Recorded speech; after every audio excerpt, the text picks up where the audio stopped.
The Poet. Where Two Ways Met. By Virginia Olson. Acknowledgement: I could not have completed this book without the help of my son, J. Kyle Humphreys. He has loved, encouraged, researched, edited and advised me every step of the way. Chapter 1. The Calling. 9-year-old Ray sat under an old oak tree, in the backyard of their Mississippi farmhouse.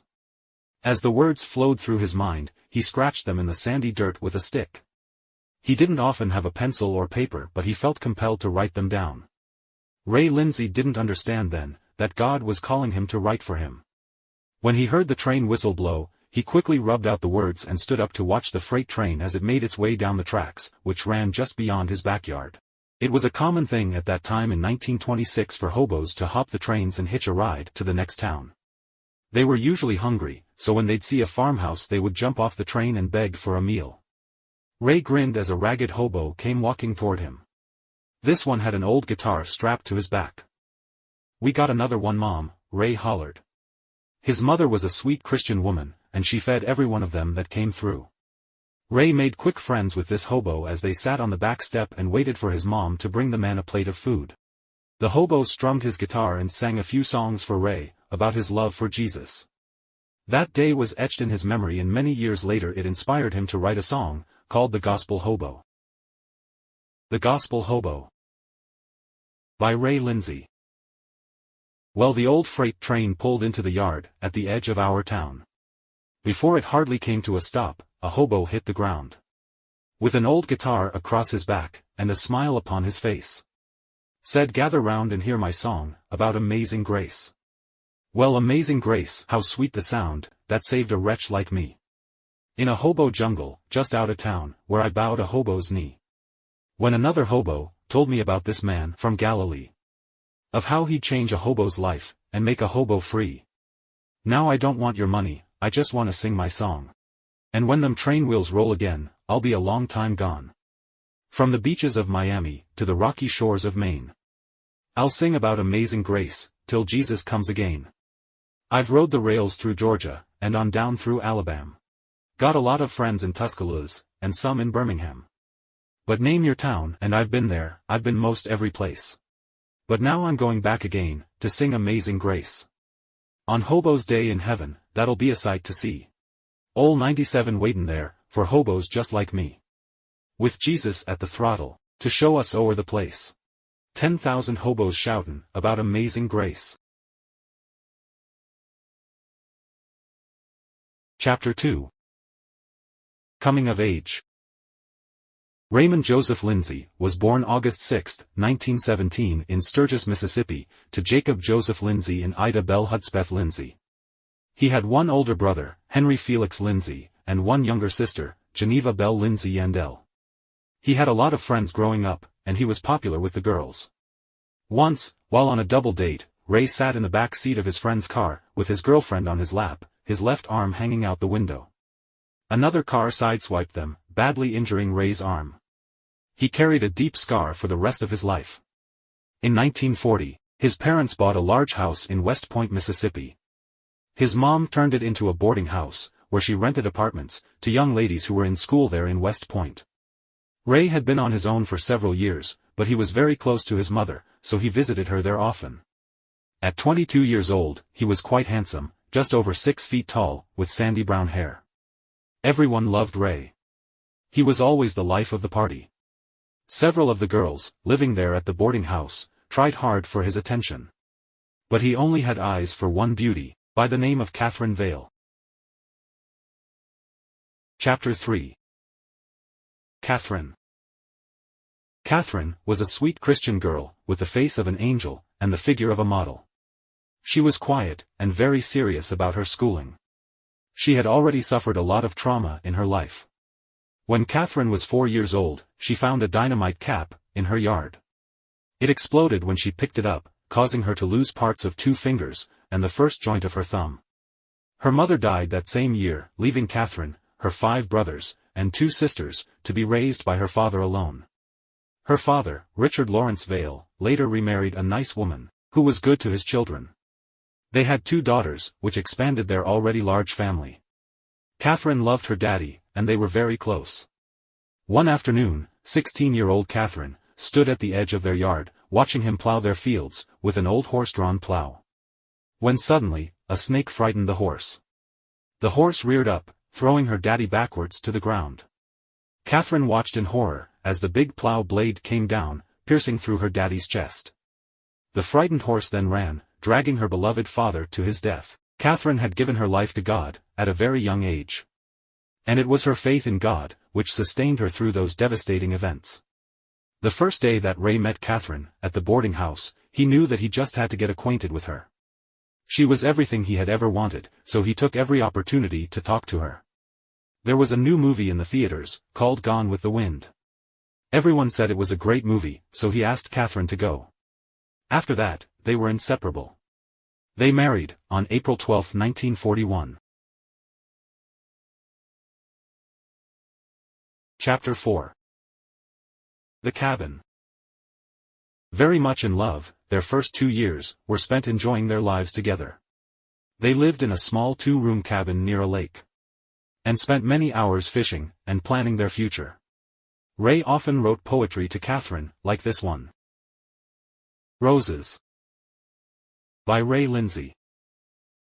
These roses, dearest, that I bring, are just to say to you. You're just as precious as the day I heard you say I do. Emotions rise, and so they fall, and trifles come between. But never can they change this, dear, you're still my rose and queen. Watch. By Ray Lindsey. I watch you in the morning. I watch you noon and night. I watch you when you're angry and fear with all my might. I watch you when you're throwing smiles to guys around the place. I just don't want you wrinkling up the makeup on your face. I watch you in your nighties, and then I start to scheme. But suddenly remember that that's a washed-up dream. I watch you when you go to sales, though sometimes they are fine. For just today I watched your wrist, for $1.89. And on another birthday. Bygone Days. By Ray Lindsey. In bygone days, we've bought the phrase, like I love you, and so. We know before we ope the note, just how the phrase will go. The roses red, the poem goes, and so the violets blue. And repetition has it thus, dear, I was meant for you. And when these words have fallen flat, the deeds are there to see. The note goes in the trash can, for that's where it needs to be. And when the note has been dispensed, the heart cries, give me fact. 1,000 million words I'd trade, for just one little act. So musing on these thoughts last night, the years ran swiftly back. I saw 1,000,000 bygone words, but not one deed or act. And so today I empty stand, my hands are empty bare. If I should have to prove my love, there's simply nothing there. My heart was gripped, and so I fell upon my knees and cried. For all the years she's shown her love, I haven't even tried. So till the day my hands are full of things I'd like to be, I'll ditch the words and say thank God for loaning her to me. Then one year, on Valentine's Day, he wrote, My Best Friend. By Ray Lindsey. When I was just a little lad, let's say 'bout 8 or 9. My fondest hope was that someday I'd have a Valentine. I wanted one both kind and sweet, and pretty as a pup. And though my case looked hopeless, I never did give up. At times I thought I'd found me one, and I'd write her a note. And she'd write back, and say, now bud, you just go sail your boat. And then I'd say, now see here sis, you're not so hot yourself. I've got a dozen, prettier 'n you, that I've put on a shelf. So get yourself a lollipop, and try to pass the time, while I go out and try to find a choicier Valentine. And then one day the picture changed, I found I was full grown. And Cupid stopped to say, come look at something all your own. He introduced me to this maid, and said, it's up to you. Dumbfounded, I said, dear Lord, what's the next thing that I do? With no reply, I just stood there, and drank her beauty in. I knew I had to make a start, but how do I begin? Throughout the months, it hasn't changed, dumb then, and dumber now. But when I'm stuck at making love, she simply shows me how. I guess that's why I know my love for her will never end. This gal's not just my Valentine, say man, she's my best friend. Chapter 5. Committed. Ray joined the National Guard, where he became a quartermaster, and worked as a shipping clerk. He developed a talent with numbers. He could add up columns of 5 or 6-digit numbers in his head, with accuracy. Now, living in Lake Charles, Louisiana, Ray thought life couldn't get any better, when on November 2, 1943, he became the proud father of his daughter, Nita Ray, who they called Nita. Times were hard, amidst World War II, and money was limited. Ray had been exempt from the military, because of his injured arm. To find work, they moved to Hattiesburg, Mississippi, where on January 28, 1946, he was blessed with the birth of his second daughter, Sandra Kay. He labored hard to provide for his family, often working 100 hours a week. Catherine was a loving wife and mother. She was an excellent seamstress, and made most of their clothes. The two little girls were always dressed adorably, with their hair curled and styled. In 1950, the happy little family settled in Hot Springs, Arkansas, which eventually became their permanent hometown. God was the center of their lives, and they were very active in church, where they formed many lifelong friendships. Ray and Catherine both loved to sing. They harmonized well together, and were often called upon to sing special requests in church. Ray wrote the songs, and even composed the tunes. Chapter 6. The Composer. Except the Lord Build a House. By Ray Lindsey. By life's sea on shifting sand I built a castle, with vain hopes that it might rise above them all. While on the rock not far away, the master builder gently said, "Child, a house built on the sand will surely fall. Except the Lord build a house, in vain you labor. One stone upon another cannot stand. Oh, hear his call today, come choose my favor, and escape the woes of those who build on sand. All the day I'd build upon desire for riches, though the cost would leave my neighbor stripped and bare. And while fires of sin would dance at night, I'd lay my plans for fame, that a weary pilgrim soul could never share. But one day I looked toward a cold horizon, for I'd watched my lofty castle fall and burn. Helplessly I watched debris of a million broken dreams drift away on the waves of no return.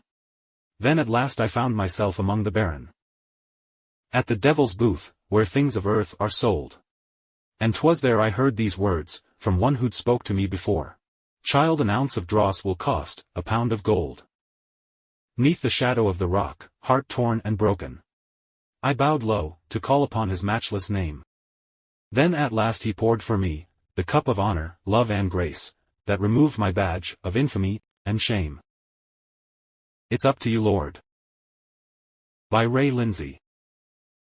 My dark day has ended, so happy I am. So glad I've been washed in the blood of the Lamb. So glad that I told him, the night I prayed through. My life, I surrender, Lord, I give it to you. It's up to you, Lord, I give you my all. It's up to you, Lord, I'll answer your call. It's up to you, Lord, what I shall be. It's up to you, Lord, what happens to me. It's up to you, Lord, if I fall by the way, to lift me again, Lord, each time that I stray. When I've done my best, Lord, and still can't see through, I'll hold to your hand, Lord, then it's all up to you. I can almost see Jordan, my work's about through. The bit that I've done, Lord, I commit unto you. I fear not the crossing, I dread not the span. I'll leave it with you, Lord, and hold to your hand. The Tempest. By Ray Lindsey. Today as I would wait on thee, dear Lord, restore the flame that lights the fires of love divine, and magnifies thy name, that sends the beacon rays across the raging sin-tossed sea, to guide a languid struggling soul to sweet tranquility. I love the harbor of thy love, though, Lord, I cannot stay. The cries of those lost in the storm keep pulling me away. So give me thine own hand each time to guide them through the foam. For I cannot forget the times you saw me safely home. But when the raging storm is quelled, and love has searched the foam, to see if there is yet a one who hasn't made it home, then I'll relax in sweet repose with those who've made it in, to praise his name through countless years for victory over sin. Lord, never let my courage fail by reason of the swells, for many sink in earshot of the tolling harbor bells. 'Tis such a joy to rescue souls from such a ruthless one, and hear the harbor master say, "Well done, my child, well done." The haunting cries of those out there, in sin's engulfing wave, are pleading, bring the lifeboat, and save us from this grave. So I'll renew my vow to serve, till billows are laid low, and till the dark cold depths of sin has ceased to be a foe. Would You Care? By Ray Lindsey. Would you care if on tomorrow, you should stand before the bar, and hear your record read before him, to show what you really are? And there'd be no blood of Jesus then, to pay your bill of fare. Tell me neighbor, just be honest, tell me really, would you care? I can see the crimson stream that's ever flowing, and I still can see the thorn crown, on his brow. I can hear him say it's finished, ere they took him on the tree. Would you care to claim the blessed Savior now?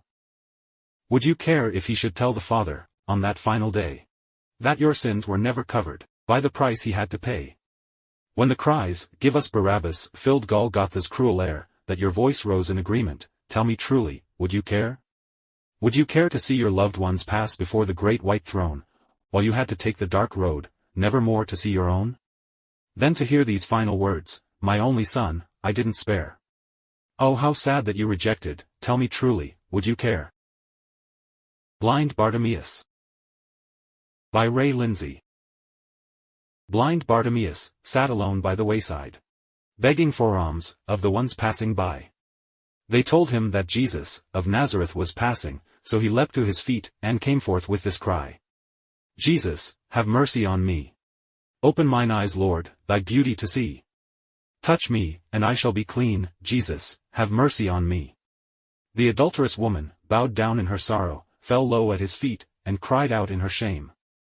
If thou wouldst touch me, then I'd be more like thee, and ever give glory to thy precious name. Today, if you're shackled by vows that were broken, or a sin-ravaged life you have wasted in shame, he stands now in waiting, with welcome and pardon, for the prodigal one who will call on his name. On Mother's Day, May 12, 1963, he wrote this next song, while in Sunday school class. The Valley Between. By Ray Lindsey. I stood on the brink of a chasm so wide, in the darkest of night, all alone. For Satan had said, you're forever outside, so why fret thyself to go on?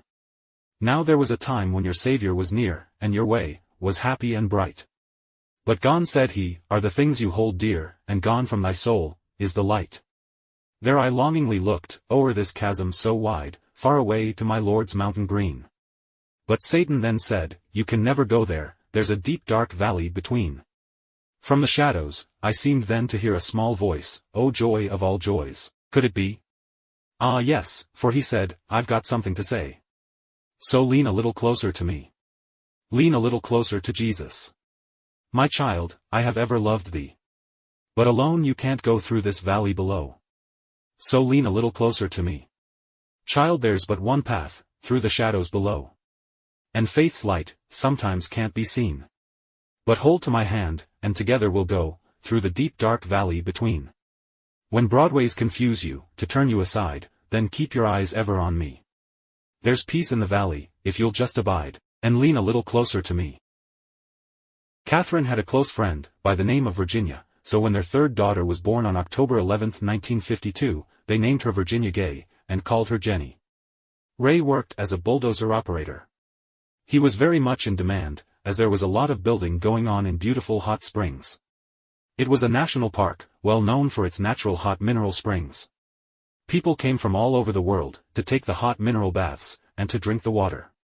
Gambling was also an attraction in the city. A great many celebrities entertained in the popular nightclubs and gambling arenas. It was also a haven for notorious gangsters and mobsters, such as Al Capone, Charles Bugsy Malone, and Owen Owney Madden. When Christmas came in 1953, Catherine announced to Ray that he was going to be a daddy again. He began to work extra hours on the bulldozer, to prepare for the happy event. But one fateful day, in 1954, their lives were changed forever. Ray was driving the bulldozer down a long hill, to a different job location, when the brakes went out on the gigantic machine. The farther downhill he went, the faster his speed increased. The highway intersected at the bottom of the hill. Unable to turn at that speed, the dozer jumped the highway, and Ray was thrown out. The dozer crashed down upon him, crushing his body. Miraculously he lived, but spent the next 6 months in the St. Joseph Hospital, in a full-body cast. He became a clock watcher, waiting for his next pain medication.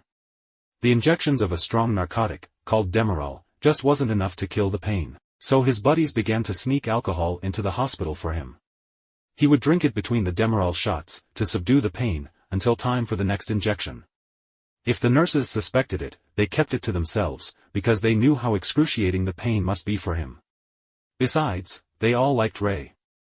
They all became well acquainted with him, during his long stay at St. Joseph. Ray was a pleasant patient, and not too demanding of their time. He was funny, and they enjoyed his company. Some of them even spent their breaks in his room, so they could hear the stories he'd tell. He composed entertaining poems, which he would recite to them. Chapter 7. The Comedian.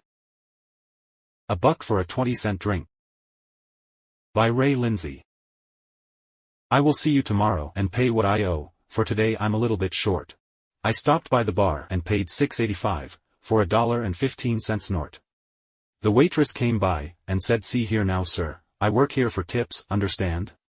So I reached in my pocket and flopped my last buck, on the little old greasy-topped stand. Then I said, "Now I hope that you're all satisfied, that I ain't got a dime to my name." Then the tender, that weighed about 400 pounds, smiled broadly, and said to the dame, "It's a shame that he's got such an innocent face, and it seems that he's never done ill. I suppose now someone will write home to his folks, and tell them that he never will. For he's now above, or wherever they go, with the tightwads who've flown o'er the brink. Who won't give a dime for a Madonna's caress, or a buck for a 20-cent drink." Lady from the Lonely Hearts. By Ray Lindsey. Dear Lady from the Lonely Hearts, I got your note today. And finally read it over, which took about all day. Of all the good things you possess, there's not a cause to be. A day you should live single, so why then write to me? You said men chased and you could not shake them by trick or stunt. The story true is in the chase. The men were out in front. Paul and Silas. By Ray Lindsey. Paul and Silas preached the word, and caused their deeds to stink. But got an awful beating, and wound up in the clink. I'm not complaining Silas, we've fed the many flocks. Said Silas, neither can I kick, with both feet in these stocks. But way along 'bout midnight, as they began to sing, the whole jail started shaking and the doors began to swing. The jailer came a-running, and said, I must confess, I need the thing you boys have got, because I'm in a mess. At one point in time, the hospital was so full that he had to be moved to a ward, where he shared a room with 6 other men. It was hard to get any rest there for any of them, because there was so much activity going on. One day they brought in a mentally ill man, who kept all the others disturbed by talking to himself, all day. That night, the man sat up in his bed for hours, saying, I gotta catch that train. I gotta catch that train, I gotta catch that train. The other men were about to lose their minds, listening to his incessant chanting. Finally, Ray hollered to him, Man, you are on that train. The poor man looked around, smiled, and said, Well I am, ain't I? The rest of the night he sat quietly in bed, riding that imaginary train. The other men laughed, and congratulated Ray on his ingenuity. During his hospital stay, on August 23, 1954, Catherine was also admitted to St. Joseph's, to deliver their final beautiful baby girl. They named her Rebecca Day, and called her Becky. The hospital staff allowed Catherine to bring Becky up the 2 floors, to meet her daddy. That was a happy day. Catherine took all the girls to see their daddy as often as she could. It was always an adventure, as they had to ride the city bus. Nita was a very responsible 11-year-old, so she helped her mom with the younger kids. The hospital stay was the longest 6 months of their lives. Ray's cast was finally reduced to a half-body cast, from the waist down, and he was released to go home with a hospital bed, which they set up in the living room. By this time, he had become very dependent on alcohol. Unwanted Men. By Ray Lindsey. Standing by the window of a jail cell. Watching down below as crowds go by. Hoping I might catch a glimpse of loved ones. Through the tears of pain-filled, bloodshot eyes. Somehow though, I know I shall not see them. Satan stole that chance, long long ago. When I became a victim of the bottle. The needle and the pill, that made it so. Standing there, mid-surging tides of heartache. Thinking of the happy days we'd known. When heart cords bound us so close to each other. Our lives were never counted as our own. But somehow Satan saw the tiny entrance. And now the gap between grows rapidly. The acid tide that flows from hell's dark corners has sailed my ship out to an obscure sea. A pain-racked body, lying by the highway. Crushed, to never straighten up again. Months and months they pierced my veins with needles. Hoping they might stem the awful pain. But how I wish that they had let me suffer. There might have been a way to stand the pain. But there's no way to stop these awful tremors. And cold sweat falling like a summer's rain. In haunts of sin, I see the gravestone faces. Their epitaphs inscribed by Satan's quill. Forever doomed to work for any wages. To fill the devil's cup, the pushers till. Their woeful cries disturb night's stillest hour. While staring at the ceiling up above. When through a rift in clouds of marijuana appears a vision of the ones they love. You'd think they are devoted to destruction. To see them trade their gold for such returns. You see them rush to buy a burning castle. To dig among the ashes of its ruins. So now they live from one fix to another. And back to haunts of sad, unwanted men. Where short delights will soon become their terror. And gnawing pain is certain to begin. Then from the streets below a voice rose softly. Come listen to the words I have to say. These hands that bear the nail prints wait to touch you. My thorn-crowned brow still bleeds for you today. If not for you, there would have been no Calvary. I bore the very smallest pain you feel. 'Twas for your transgressions I was wounded. And surely, by my stripes, you are healed. With 4 little girls, and an incapacitated husband to care for, Catherine was forced to move them into the home of Ray's parents, Jacob and Ida Lindsey. The Lindseys had bought a large duplex home in Hot Springs, so each family had their privacy, but were still close by to help. Catherine was extremely grateful to her in-laws. She loved them like the mother and father that she had lost, so long ago. The days were long, as Ray fought with pain and depression. He worried about Catherine. She was so overworked. She took such good care of him, as he lay helplessly in bed. Not only that, but she had a new baby to nurse, and a 2-year-old underfoot. Nita and Sandy were in elementary school, and she didn't ignore their needs. She made sure they had clean pressed clothes to wear, and their hair had to be washed and curled, every night. And oh! The mountains of diapers, and other laundry to be done, on an old wringer washing machine. Not to mention, the cooking and general housework. But she did it all with love and grace. He loved her so much. He helped in the only way he could. By entertaining 2-year-old Jenny. Catherine would sit Jenny up on his casted belly, and he would pass the time telling his little girl fairy tales and Bible stories, and nursery rhymes. He taught her to sing all the little songs from Sunday school too. It helped him take his mind off the pain a bit, but there were many long hours, that he lay there, wondering how long a beautiful woman like Catherine could continue to love an invalid like him. Ida and Jacob helped out as much as they could, and sometimes, friends from church would drop in with a casserole or something, to help Catherine with meals. His buddies continued to visit, and bring him the booze that Ray had become dependent upon.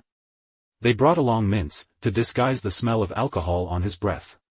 He would drink it quickly while they visited, so that they could take the empty bottles with them, when they left. He felt guilty deceiving Catherine, his parents, and church friends. But, the pain relief it gave him, was too hard to resist. Drinking was a sin in the eyes of the believers, so at night, when everyone else was sleeping, Ray would talk to God, and confess his sins. Praying that God would forgive him. The Potter's House. By Ray Lindsey. In stillest hours of the night, I chanced to pass a place. The humble wayside potter's house, a man of simplest grace. I peeked inside to search the source of love that I could feel. And saw the gentle form that stood beside the potter's wheel. A warm glow from the window came, inside I heard a call. "O Father, bring the vessel that was broken from its fall. Now silver gold I covet not, for works that I have wrought.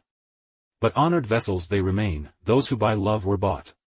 But those that should be broken, and feel their shattered pain. I stand beside the potter's wheel, to make them o'er again.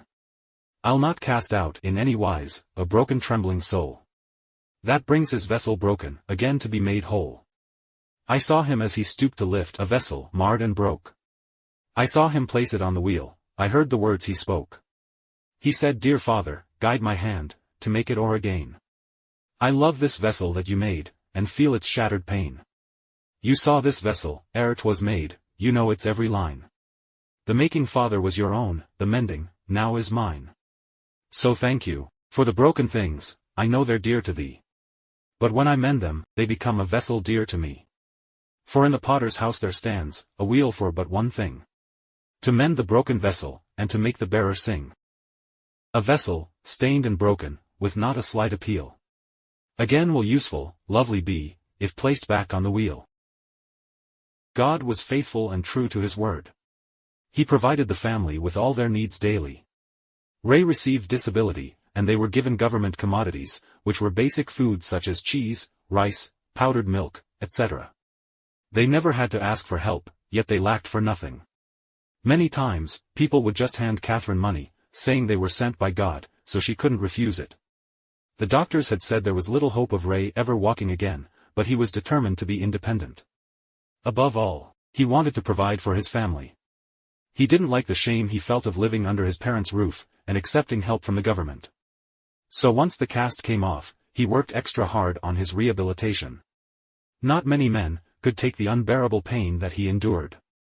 At that time, the doctors had never heard of replacing hip joints, so he was left without a ball and socket, which made one leg about 5 inches shorter than the other. He had to walk on his tiptoe, on the short side, and still had a very bad limp. It broke Catherine's heart to see him in pain, but she too was strong, so she helped him with his exercises, and encouraged him.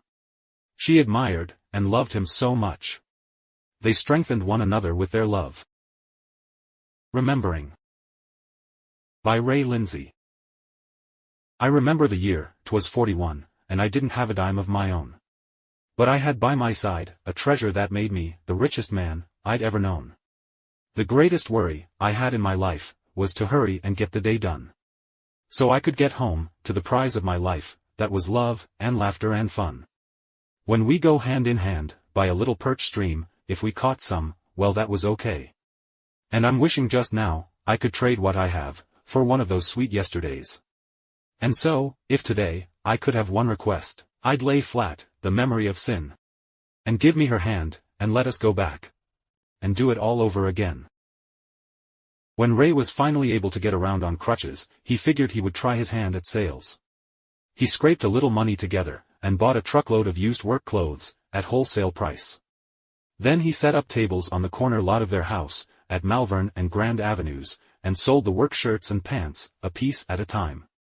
Word soon got around that he had good merchandise, at cheap prices, and before long he had sold them all. He then took the profits, and bought another load. Next, he bought a load of used shoes, and did the same with them. Eventually, he got into the wholesale business, and began selling truckloads of merchandise to small stores, around the country. He threw away the crutches, and used only a cane to balance his short leg. But he had a severe limp, and lived in constant pain, for the rest of his life. He wrote the next 3 songs, that seemed to be inspired by his traveling sales business. Nothin' But a Good Road. By Ray Lindsey. Well, it's nothing but a good road, nothing but a good road, when I walk this road, I never walk alone. And there's a lot of comfort, great peace and comfort when I sit down, to rest beside the cornerstone. Well, I was on a one-way road, shouldering a heavy load, and my burdens seemed a lot more than I could bear. When a sweet voice spoke to me, change directions and you'll see, that I'll lift your heavy burdens and your care. When I couldn't get up for going down, nothing but troubles and woes I found, and my feeble light had gone so strangely dim. Then I dropped that heavy load, on that troubled one-way road, fell upon my knees and gave my life to him. Now I'm so glad I dropped my load, on that troubled one-way road, and my life will never, never, never, never be the same. Now I don't play in Satan's hall, I got a new court, and I got a new ball, for he's changed it all, and made it into a brand new game. Oh, I'd like to say more about this road, where I dropped my heavy load, and the scales fell from my eyes so I could see. Now it's step by step, and day by day, joy and peace all along the way. For I'm walking with the man from Galilee. Salvage Dealer by Lindsey. There was a man who fell one day, on the way to Jericho. The thieves had stripped and left him there to die. The crowd self-righteous all agreed, they knew he'd end up so. And with a sneer they each one passed him by. But then one day a man passed by, they called the Nazarene. And saw him in the dust, there where he lay. He stooped and raised the weakened frame, and poured in oil and wine. And bound his wounds and sent him on his way. Salvage dealer he likes to deal in broken wasted things. Twisted broken bodies, wasted lives and even sparrows' wings. Shattered vessels, gently taken to the potter's stand, gently there remolds them, that's the story of the salvage man. Scars were in the hands that lifted up the man that day. And on his brow were marks left there by thorns. The man said, "Sir, why waste your time to save a wretch like me?" But he said, "'Twas for this cause that I was born." The man said, "Sir, I am a thief, my sins are black as night. And for my guilt there is no earthly price." The Nazarene just smiled and said, "Fear not, son, today you have a place with me, in paradise." Lord, I'd like to make a trade with you. By Lindsey. Lord, I read in your book, that you have riches. That the cattle, on 1,000 hills, are thine. Now I've got a lot of things that I'm not needing. And I'd like to have what's yours, if you'll take mine. In your father's house it says there's many mansions. I suppose the cabin that I have would do. But it has no streets of gold, or walls of jasper. So, I'd like to make a trade with you. Well, I bought a load of sins from one called Satan. For he made them look so very good to me. But I soon found, that no one else would take them. But the one who died, upon the cruel tree. I admit, I made a very bad trade, Lord.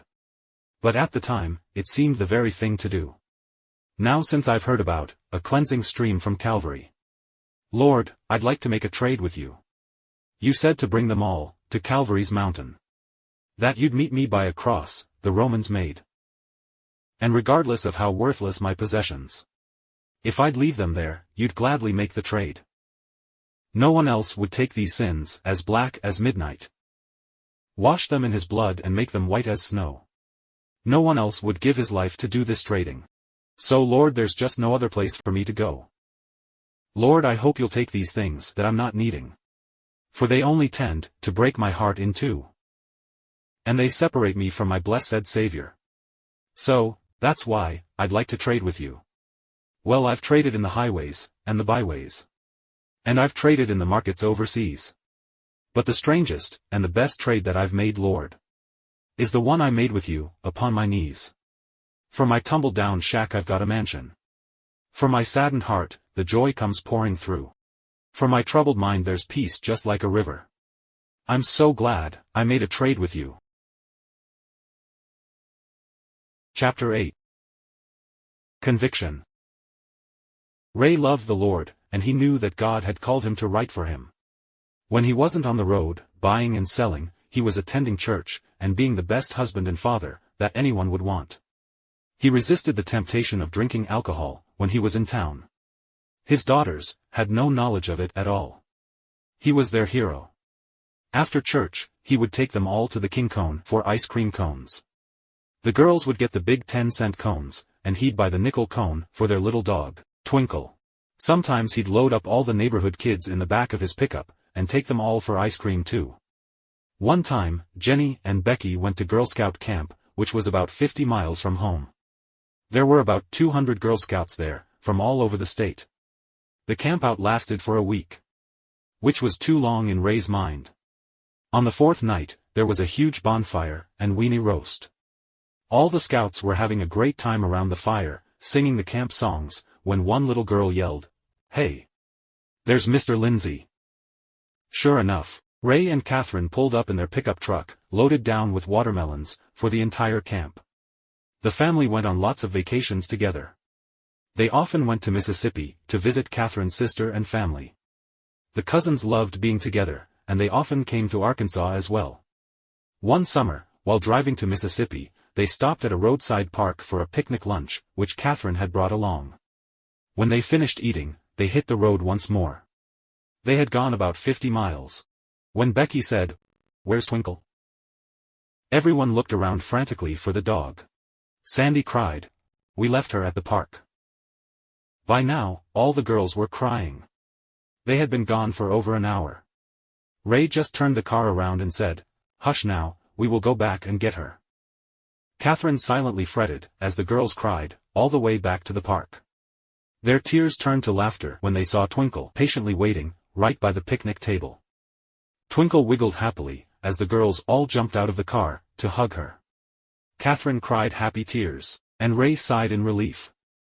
The rest of the trip was fun for everyone, as they sang songs, all the way to Mississippi. Chapter 9. The Children. Little Girls with Glowing Smiles. By Ray Lindsey. Little girls, with glowing smiles, a freckle here and there. Makes everything for me worthwhile, assuages all my care. Some want gifts at Christmas time of expense for others to see. But a kiss from Jenny and a hug from Beck is quite enough for me. As each one perches on my knee, I see gifts from above. And feel life's woes and bitterness, concede the fight to love. From life's sweet joys to tragedy, and once more back again. They share with me each circumstance, as flowers share the rain. There's words to praise the works of men, their natures to appease. But dare you not, O gifted scribe, to describe my love for these. As pure as water from the rock, untainted as the rain. Nor depth, nor height, nor wide expanse, could e'er their love contain. Becky. By Ray Lindsey. Rebecca is a charming lass, with cunningness to spare. Her appetite is quite all right, I can assure you there. Earth's riches for her holds no charms, the bright lights can't allure. For her, the light that shines so bright, is the icebox light for sure. Jenny. By Ray Lindsey. There ain't no ships in the desert. No cactus in the sea. No singing down in Hades, like Nashville, Tennessee. No lonesome ain't in heaven. No happiness in hell. There ain't no fish that's thirsty, these things we know quite well. No skinny ain't on toady fields, no pretty ain't on Diller. If she was mine, there'd be no choice, but take her out and kill her. No Eskimos on Sahara, at least there sure ain't many, and there ain't no gal, anywhere, like ours that we call Jenny. One time Sandy caught a cold and had to stay home from school. When she was well and ready to return to school, she asked Ray to write the required excuse for her absence. This is what he wrote. Sandy's Cold by Ray Lindsey.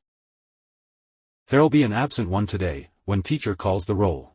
I'll be at home, trying to stop this dribblin' blubberin' cold. My ma makes good potato pie, and meatballs and spaghetti. But I wouldn't know the difference now, if she served me confetti. This menace oft called common has thrown me in reverse. My feet are smellin' nowadays, my nose is runnin' worse. They all sat back to watch the show, relaxed in bland repose. While I stare in a cuspidor, beneath my drippin' nose. I'll tell you most assuredly, though you may not believe. That stuff that's white and shiny, ain't starch upon my sleeve. I don't care much for riches now, and not too much for clothes. I'll miss the limelight anyhow, with this red bulbous nose. Sandy was too embarrassed to take the poem to school, so Catherine had to write another excuse. Nita. By Ray Lindsey. Today is just like all the others, to most folk in every clime. But there's some that know the reason, it's a special day of mine. November 1943, somewhere round the second day, the Seraph Band unlocked the gates of boundless joy that came our way. And there was one who held a lamp, love's glowing incandescent flame, that long has lighted up our way. Oh yes, Nita was its name. She made me with the giant's walk, a source of matchless wealth was she. She was the only song I knew, but that was song enough for me. And the three that were to follow were rewardings quite enough. Dimmed my view of gold that cankers, they were diamonds in the rough. Now the call is coming clearer. Echoes from that distant shore. these will all be yours forever. Jewels 1, 2, 3, and 4. Chapter 10. The Consummate Salesman.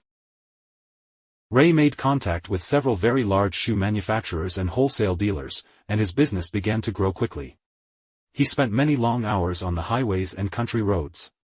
But every few months, the craving for alcohol would drive him back to the bottle, and he would wind up drunk in some lonely motel room, all alone. Sometimes he'd be gone for a week or two, while Catherine stayed at home praying for his safe return, and for his deliverance. He would be so ashamed and remorseful when he got home. Those times usually resulted in a big setback financially, but Ray always knew how to make money. Folks would say he could sell a snowball to an Eskimo.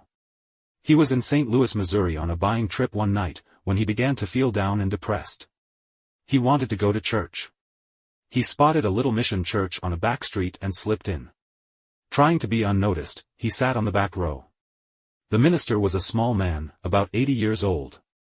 When he finished with his preliminaries, the old minister pointed his long finger at Ray and said, "You, there in the back. Stand up." Of course Ray stood up nervously. The old man said, "You think you came to St. Louis to buy merchandise. But that's not why you're here at all. You came to hear what I've got to say to you." He said, "I saw you as a little boy sitting under an old oak tree, writing letters in the sand with a stick. And the Lord said, 'You are a scribe. And nothing you do will ever amount to a hill of beans until you fulfill that call.'" Ray would recall the old prophet's words many times throughout his life. The Pup and the Toads. By Ray Lindsey. Tonight I sit in a wayside inn, some 1,000 miles away.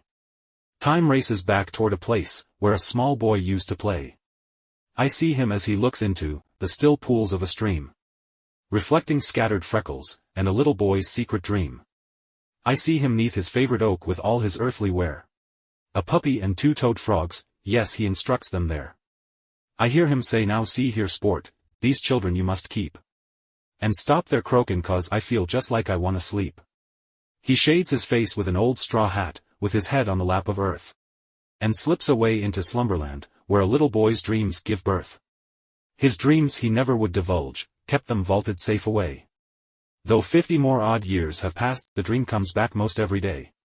At first you see a peaceful smile, but then it fades away, replaced by pain on an anguished brow, and he awakes to say, "Now hear ye this, ye pup and toads, I ain't gonna sleep no more. Each time I sleep this dream comes back, the same one, o'er and o'er. I see this shepherd, see the sheep, I counted 99. And if this dream would end right there, then dreaming would be fine. But then I hear this faint small cry, upon the mountain cold. Sounds like the cry of a tiny lamb, that strayed away from the fold. There's a raging storm, a howling wind, a cold and driving rain. But the shepherd won't hear the SOS, please, help me home again. For he's at ease in the valley below, fleecing the 99. Caring not for the one that's caught in thorn and tangling vine. So don't you see, said the little boy to the pup and the 2 small toads, I'm sick of this shepherd, sick of this dream, tired of the heavy load. So I'm gonna shake this awful dream, like it had never begun. When I get big, if I have to go to the land of the rising sun. The toads were sad, but the little pup said, You've not a thing to fear. Look closer, and you'll see a small eye, about to shed a tear. I've seen our little friend many times, when he would slip away, and talk to some man up in the sky, and cry about all day. Now the dial of life goes round but once, he told his little team. So I'll sow my seed where pleasure reigns, till I'm free of this dream. But the boy matured, and so did the dream, and grew until the day when the cry of the lamb on the mount became the groans of trampled men. The old hound dog that once was a pup, had now grown feeble and old. And his lifelong friend was leaving him now. He didn't have to be told. He waited alone by the picket gate, for he knew the time was nigh, when his master would come, and pat his head, and bid him forever goodbye. Said the hound, if you were still a small boy, and I, still your little pup, I wouldn't be waiting, here at this gate, to give my master up. Then the master sensed unspoken words the old hound could not keep. Forget me soon, but never forget the cry of the little lost sheep. Chapter 11. Coming Home. In the late 1950s, big changes were taking place. Two high schools in Little Rock were integrated, Elvis Presley emerged as the king of rock and roll, the Barbie doll was introduced, and Ray moved his family to St. Louis, on what turned out to be a failed business venture. It was a bad move, but God still had a plan for the Lindseys. It was there that 17-year-old Nita met and married the love of her life, 20-year-old Earl Wells. When the family moved back to Hot Springs, about a year later, Earl and Nita followed them, and Earl went to work for Ray. Earl was ambitious. He worked hard learning the business, and became an important part of it. As well as, a very much loved family member. When Ray wrote this next song, everyone said it could be a country hit. But like all the others, it was set aside and never published. The Bridge to Memphis Town. By Ray Lindsey. Back in the year of 33, we were as poor could be, we worked the gumbo fields of Arkansas. My Annabelle and I had wed, we worked from morn till night for bread, she was the prettiest thing you ever saw. They'd come from miles and miles around, to hear her sing when the sun went down, the nightingale would hush to hear her tune. She'd sing about her love for me, that life was filled with ecstasy, beneath that big ol' yellow, delta moon. But times grew tougher, day by day. And I complain, and she'd just pray. She said she'd make life sweet enough for me. Her pleas were all to no avail, she stood and watched me set a sail, the very thing she clutched so desperately. Then one day Annabelle agreed, to work in town, to meet the need, I'd sell the place when a buyer could be found. With lovely swimming hazel eyes, lips only tried to say goodbye, she drove across that bridge, to Memphis town. The very hour she was gone, and I was left out there alone, remembrance woke, and turned the past to pain. And everything that I could see, all seemed to mock and scoff at me, and say, you fool, she'll not be back again. The house became a worthless drone, an empty shell, the pearl had gone, the smiling things all turned on me to frown. They told me that my madman's sword had pierced the heart they all adored, and drove her cross that bridge, to Memphis town. The mailman shakes his head each day, and murmurs as he pulls away, he says I drove the sunshine from their land. He said she stopped to pray to God, while tears fell on beloved sod, that he would keep the valley in his hand. And dear Lord pardon, now and then, because they are but struggling men, to my account write all their charges down. And when I'm gone, don't take away my memories of sweet yesterday, when I have crossed that bridge, to Memphis town. She stopped this side the mighty span, and raised two pretty harm-free hands, and said, Lord, I commit them all to you. The choice is not mine own I've made, I'd stay and pick the scanty blade, before I'd bid my lovely land adieu. She closed her eyes but still could see, her cottage far across the lea, and saw her loved ones, tilling delta ground. Against her spotless heart and pride, to plunge beneath old Muddy's tide, she drove a never return, to Memphis town. In 1961, John Fitzgerald Kennedy was inaugurated the 35th President of the United States. The American Civil Rights Movement was underway, and Alan Shepard became the first American in space, aboard the Mercury Redstone 3. Family life was happy. Earl and Nita had bought a house right next door. Jenny and Becky were in elementary school, and Sandy was in high school, in the same class with the future President of the United States, Bill Clinton. Sandy had fallen in love with a tall, dark and handsome guy, named Art Parker. They married in 1962. Art joined the Army, and they moved to Chicago, where he was stationed. The Lindseys were one of the few families in their neighborhood who owned a television set. So when President Kennedy was assassinated, on November 22, 1963, friends and neighbors gathered at the Lindsey home to watch the sad news coverage. The following February, there was a crowd around their TV again. This time it was kids. Jenny and Becky's friends had come to watch the first appearance of the Beatles, on the Ed Sullivan Show. On June 30, 1964, Nita gave birth to a beautiful baby boy, named Michael Jeffrey Wells. Everyone in the family was excited and so proud. You'd have thought he was the only baby in the world. After all, he was the first child, the first grandchild and the first nephew. By 1965, Ray had opened a large retail shoe store, and named it the Archie House. It was a great success. He had a section in the back of the store for a warehouse, and shop where he hired men to operate the big machines that repaired and shined the shoes. Art and Sandy moved back to Hot Springs when Art got out of the army that year, and he also came to work for Ray. On October 3rd, Sandy had a darling baby boy, which they named James Mitchell Parker. The business was doing great. All three families bought new homes. The next year, Melissa Renee Wells was born, and the year after that, Arthur Curtis Parker Jr. came along. In 1970, Angela Michelle completed the Wells family. Jenny and Becky were best friends. They both married in 1970. Their husbands were best friends as well. Jenny became Mrs. Randy Humphreys, and Becky became Mrs. Steve Brooks. The four of them hung out together, all the time. In 1971 Jenny gave birth to a precious little boy, they named Ty Shane Humphreys. All the grandchildren called Ray, Dee Dee, and Catherine was called Mimi. Ray adored all his grandchildren, which inspired him to write a poem about them, entitled, Your Hands Will Just Fit Mine. Your Hands Will Just Fit Mine.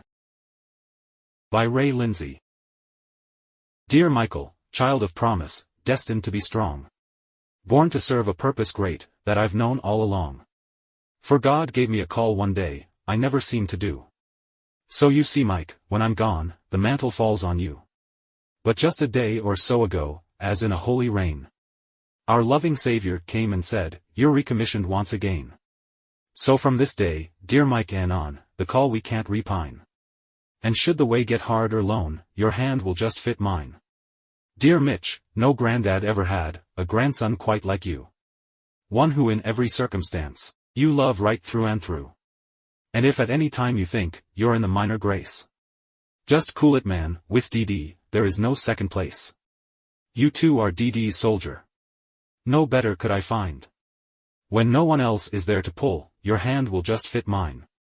Love mommy, dad and brother, and precious Mimi too. For you've the kind of love they need, Mitch, I trust in you. Now Mitch, when trouble comes about, let's put it on the line. If you can't see me, I'm still there, just put your hand in mine. Dear Missy, should I ever write a book of poem or prose about the dearest things on earth, you'd sure be one of those. You won me from the very start, you have me till this day. I'll call your name to God each night, whene'er I kneel to pray. So darling, when you're lonely, don't ever fret or pine. Just call Dee Dee and I'll be there, I'd love your hand in mine. Now here comes Kurt the rascal, he'll steal your very heart, while grabbing you by your prize shirt, and tearing it apart. He never buffets at a swat, does not quit at repels. He just keeps right on climbing, looking for something else. When they start giving Kurts away, I'll be the first in line. Then when the cookie jar's too high, I'll put his hand in mine. Mirror mirror, here comes Angel, I'll not ask you on the wall. For I know without the asking, she's the cutest of them all. Though I failed once Angel darling, try me just once more. In the future whisper Dee Dee, I'll be standing at your door. Tell your mommy that I love her, Mike and Daddy, Missy too. Now your hand's in mine forever, Angel darling, I love you. Now make room folks, for here comes one, that makes me stand so tall. That cunning smile he gives, would make me climb a sabred wall. Just like his darling mother, who gently strums the chord. He'll win a verbose battle, without a whispered word. So here's my hand, old rooster, you're welcome to our plane. You've made life so much fuller, so thanks again Ty Shane. So Michael, Mitchell, Missy, Kurt, little Angel, Ty Shane too. No one stands out as king or queen, I love each one of you.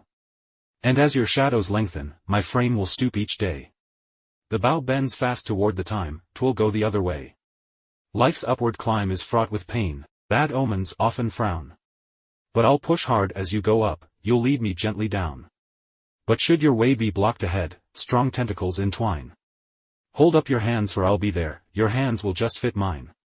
So be of steel-born courage, when comes the surging tide. For mommy, dad and Mimi will stand close to your side. No greater love than mommy's, no greater pal than dad. No sweeter Mimi on this earth, a grandchild ever had. You'll call their name and they'll be there, with faithfulness and grace. But call my name, I'll be there too, though not seen any place. So now this solemn charge I leave, be watchful toward them all. But most of all, each other, for someone's sure to fall. And this one thing remember, the one you helped today will take your hand tomorrow, when you can't make your way.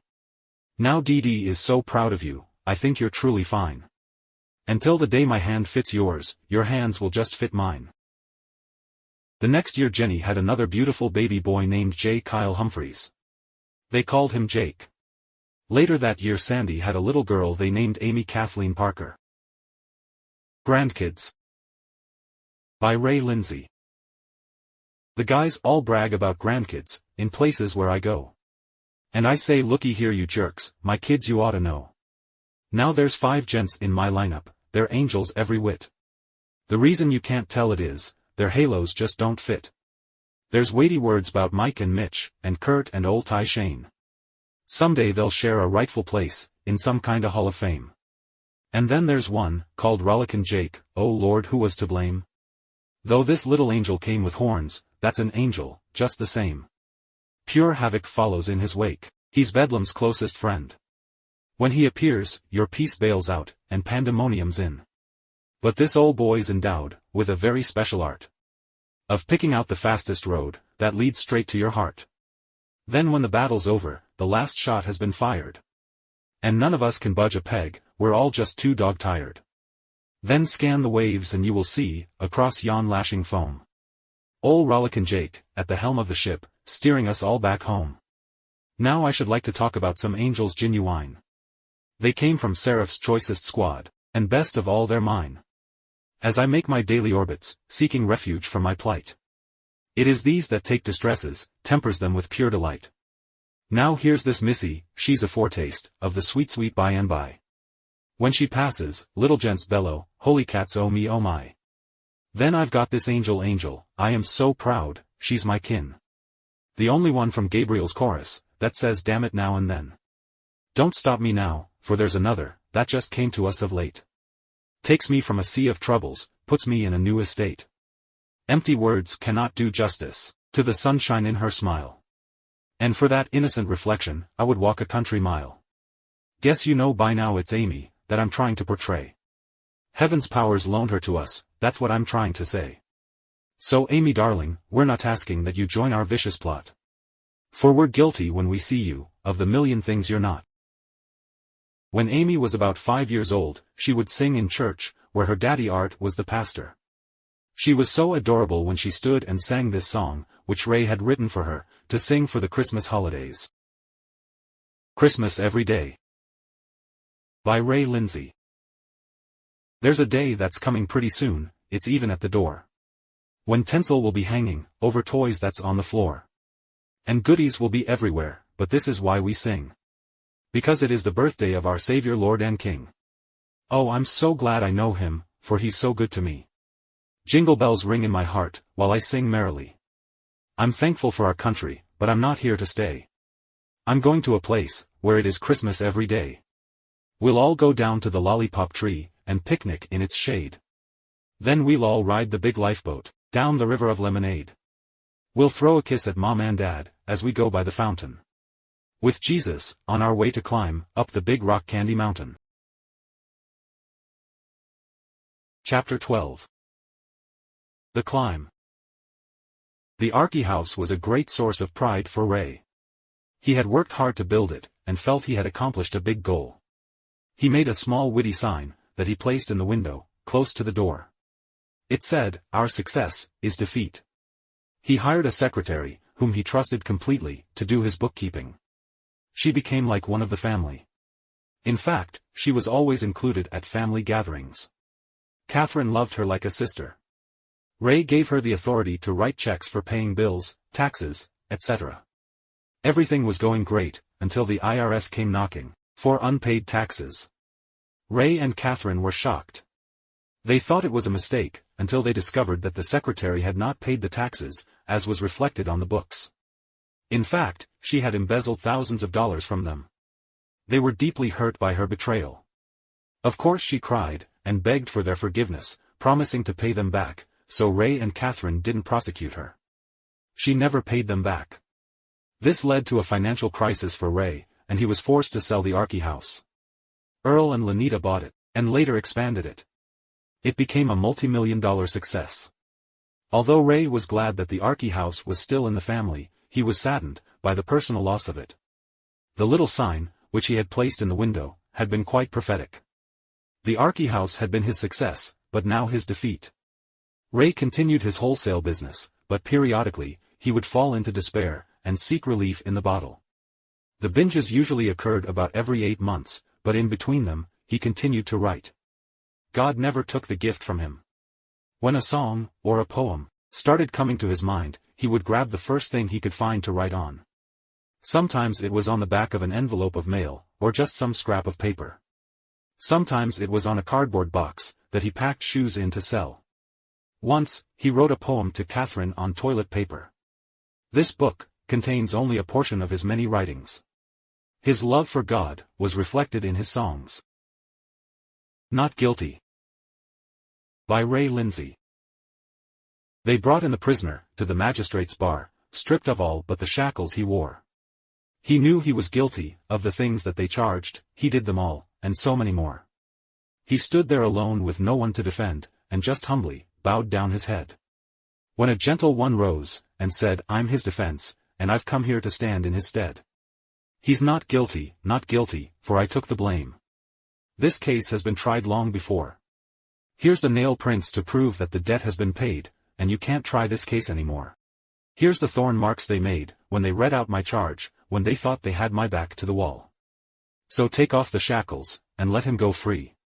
He's not guilty at all. They brought the poor maiden to Jesus that day, to a lonely place just out of town. Asking, Sir, should we stone her? She's guilty we know, but he just stooped down and wrote on the ground. She said, Lord, I'm so guilty, but I want to be clean, just one touch, and my sins will be gone. Then he raised up and said, He that never has sinned, let the sinless one cast the first stone.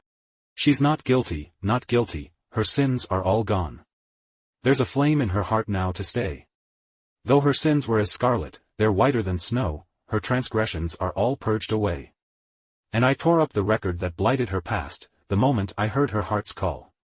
Since she came to the fount, without money or price, she's not guilty at all. She's not guilty, for I took the blame. This case has been tried long before. Here's the nail prints to prove that the debt has been paid, and you can't try this case anymore. Here's the thorn marks they made, when they read out my charge, when they thought they had my back to the wall. So take off the shackles, and let her go free. She's not guilty at all. Don't Let Go of My Hand, by Ray Lindsey. Walking in the wastelands, where I thought I'd find a thrill. Far away from his presence, and the center of his will.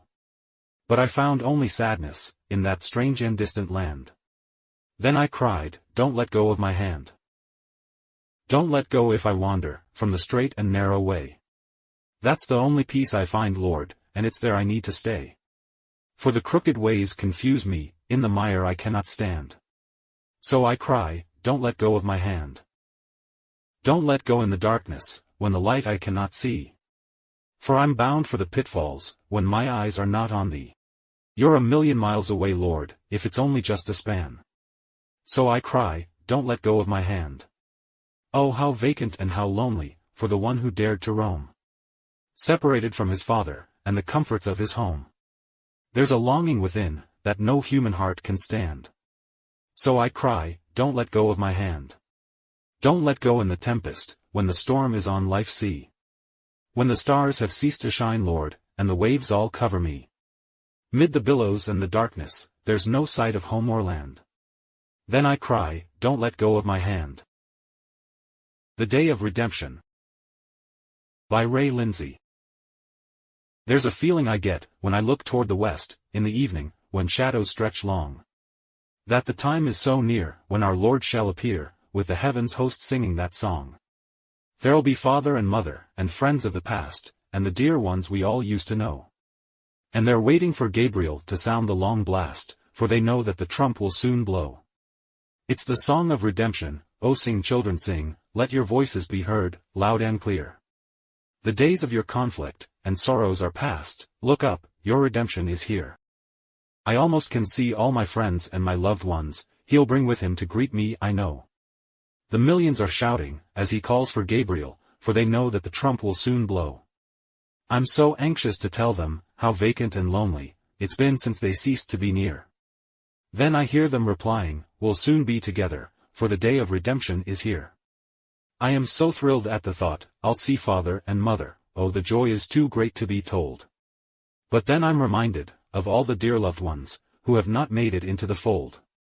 Then I cry, Jesus, please save them today, Lord, for they all are so precious and dear.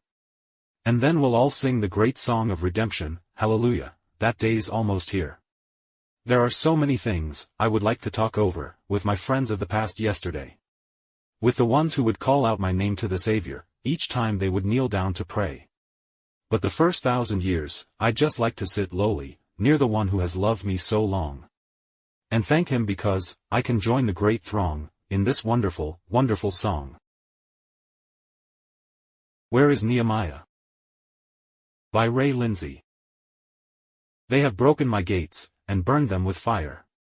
When for one fleeting moment, I was trapped in desire. To seek a strange city, filled with death cold and chill. Far away from Jerusalem, on Mount Zion's hill. Outside with the rebels, who took a retreat. Away from his presence, and his fellowship sweet. Now it's from a great distance, I'm sending this call. Oh, send Nehemiah, help me rebuild the wall.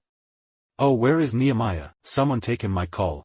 My defenses are gone, and they've broken my wall. And Satan delights, that he caused it to fall. So call Nehemiah, help me rebuild my wall. How I long to return to the city of grace, where aliens and strangers have taken my place. My mansion's in sight of the palace and throne, where I talk to the king, when I feel so alone. They have ravaged my gardens, that were beauty to see. They have pillaged the mansion, my king gave to me. Now it's from a great distance, I'm sending my call. Oh, call Nehemiah, help me rebuild the wall. Oh look, I see a carpenter, a strong gentle man. He must have known labor, for there's scars in his hands. He said I've wanted to help, since I've heard of its fall. I am your Nehemiah, we will rebuild the wall. If you long for your portion of the city you love, whose builder was Jesus, sent down from above. The one who has called you, and set you apart. He will strengthen your hands, and he'll strengthen your heart. You know he was a carpenter, and he waits at the wall. To mend that's broken, and crushed from its fall. He patiently waits, for your heart's faintest call. He is your Nehemiah. He will rebuild your wall. Manifested Sons. By Ray Lindsey. Co-written with Jenny Olson. Let me tell you what my Jesus has done. He told me, child, you're my chosen one. I had you in mind when the suffering was done. Upon the blood-stained tree. Well, he gave his life up on that tree. That's the price he paid for you and me. That one day we could all be free, and live eternally. He said, my Father, not my will, I'm only here to pay the bill. That sin has made that they may fill, a place this cross has won. He said, now child, if you'll confess, and trust in me to do the rest, you'll live forever in the land of the blessed, with the manifested sons. Now the story's old, but it's just as true, Calvary was made by me and you. We held the hands that the nails went through. But he rent the veil in two. Now he's sitting by the Father on the right-hand side, making intercession for his allied. Reminding him of why he died, for souls like me and you. He said, now Father, I condemn them not. They may have sinned, but I forgot. In the bottom of the sea I buried the lot, so charge them all to me. So take me down from this old tree, or let the ones I love go free. Through blood, their sins you cannot see. So they belong to me. Becky and Steve decided after 5 years to start their family. The first of 3 little girls was Stacy Day, born in 1976, followed by Mandy Gay in 1978. Then Christy Kay came in 1979. Chapter 13. The Chance Meeting.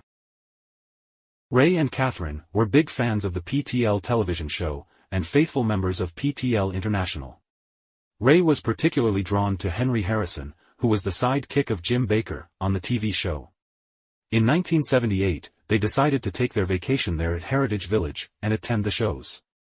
The place was huge, with row after row of buildings. They had been there several days, and learned that in order to get good seats, and close parking, you had to arrive very early in the morning.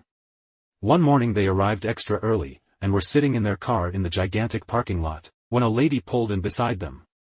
She was having a problem with her car, so Ray got out, and fixed it for her.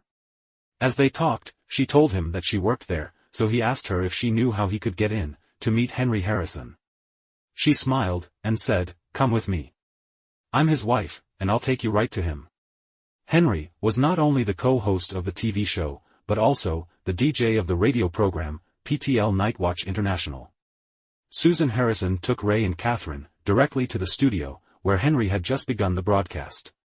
While sitting in the waiting room, Ray gave Susan a copy of his poem, Where Two Ways Met. She was so impressed that she asked Henry to share it with their listeners on the radio. She said that it sounded so much like Henry's personal life. So in his very professional voice, and using background sound effects, Henry Harrison read Ray's poem over the radio. Where Two Ways Met, by Ray Lindsey. I stood one day, where two ways met, mid-life's mad aimless whirl. A misfit in the sheepfold, a misfit in the world. While lost in thought amid the throngs, my soul burst forth in tears, as I relived the bitter past, of sad and wasted years.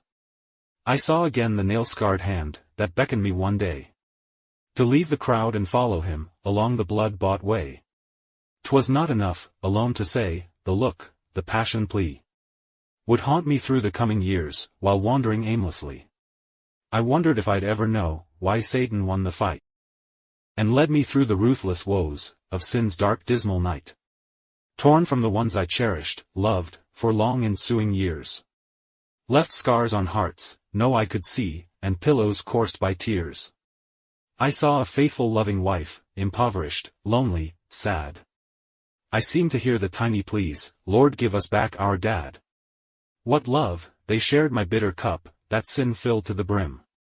Their prayers disturbed night's stillest hour, that I'd return to him. They knew that I deferred the day, to walk in that blessed name, that I might heap to my reserve, a fortune and some fame. But year by year they sadly watched, my purpose in retreat, and saw me bid a long farewell, to all but sad defeat.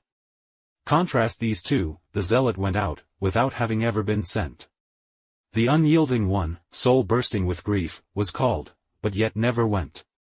Then on and on through anguished years, each day brought more regret, that I chose not the priceless call, back there, where two ways met.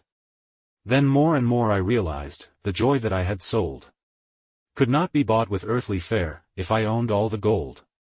I'd set adrift the wealth, the fame, to glimpse the silhouette of him who came to call for me, back there, where two ways met. In vain I sought among the saints, for one who'd understand, and with compassion take me back, to him with nail-scarred hand.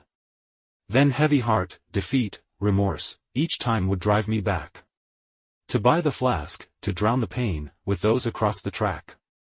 To hear them talk, was but to find, their story much the same.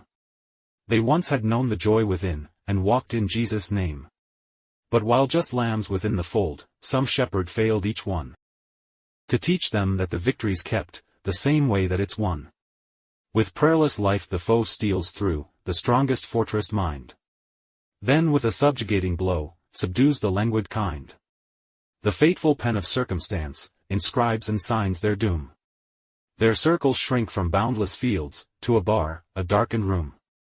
They toil to gain the silver piece, that fills the tender's till, as though they love the cruel chains, that broke and bound their will. Satan stole their cup of joy, their song, their mirthful laugh. On faces blank as gravestones, he writes their epitaph.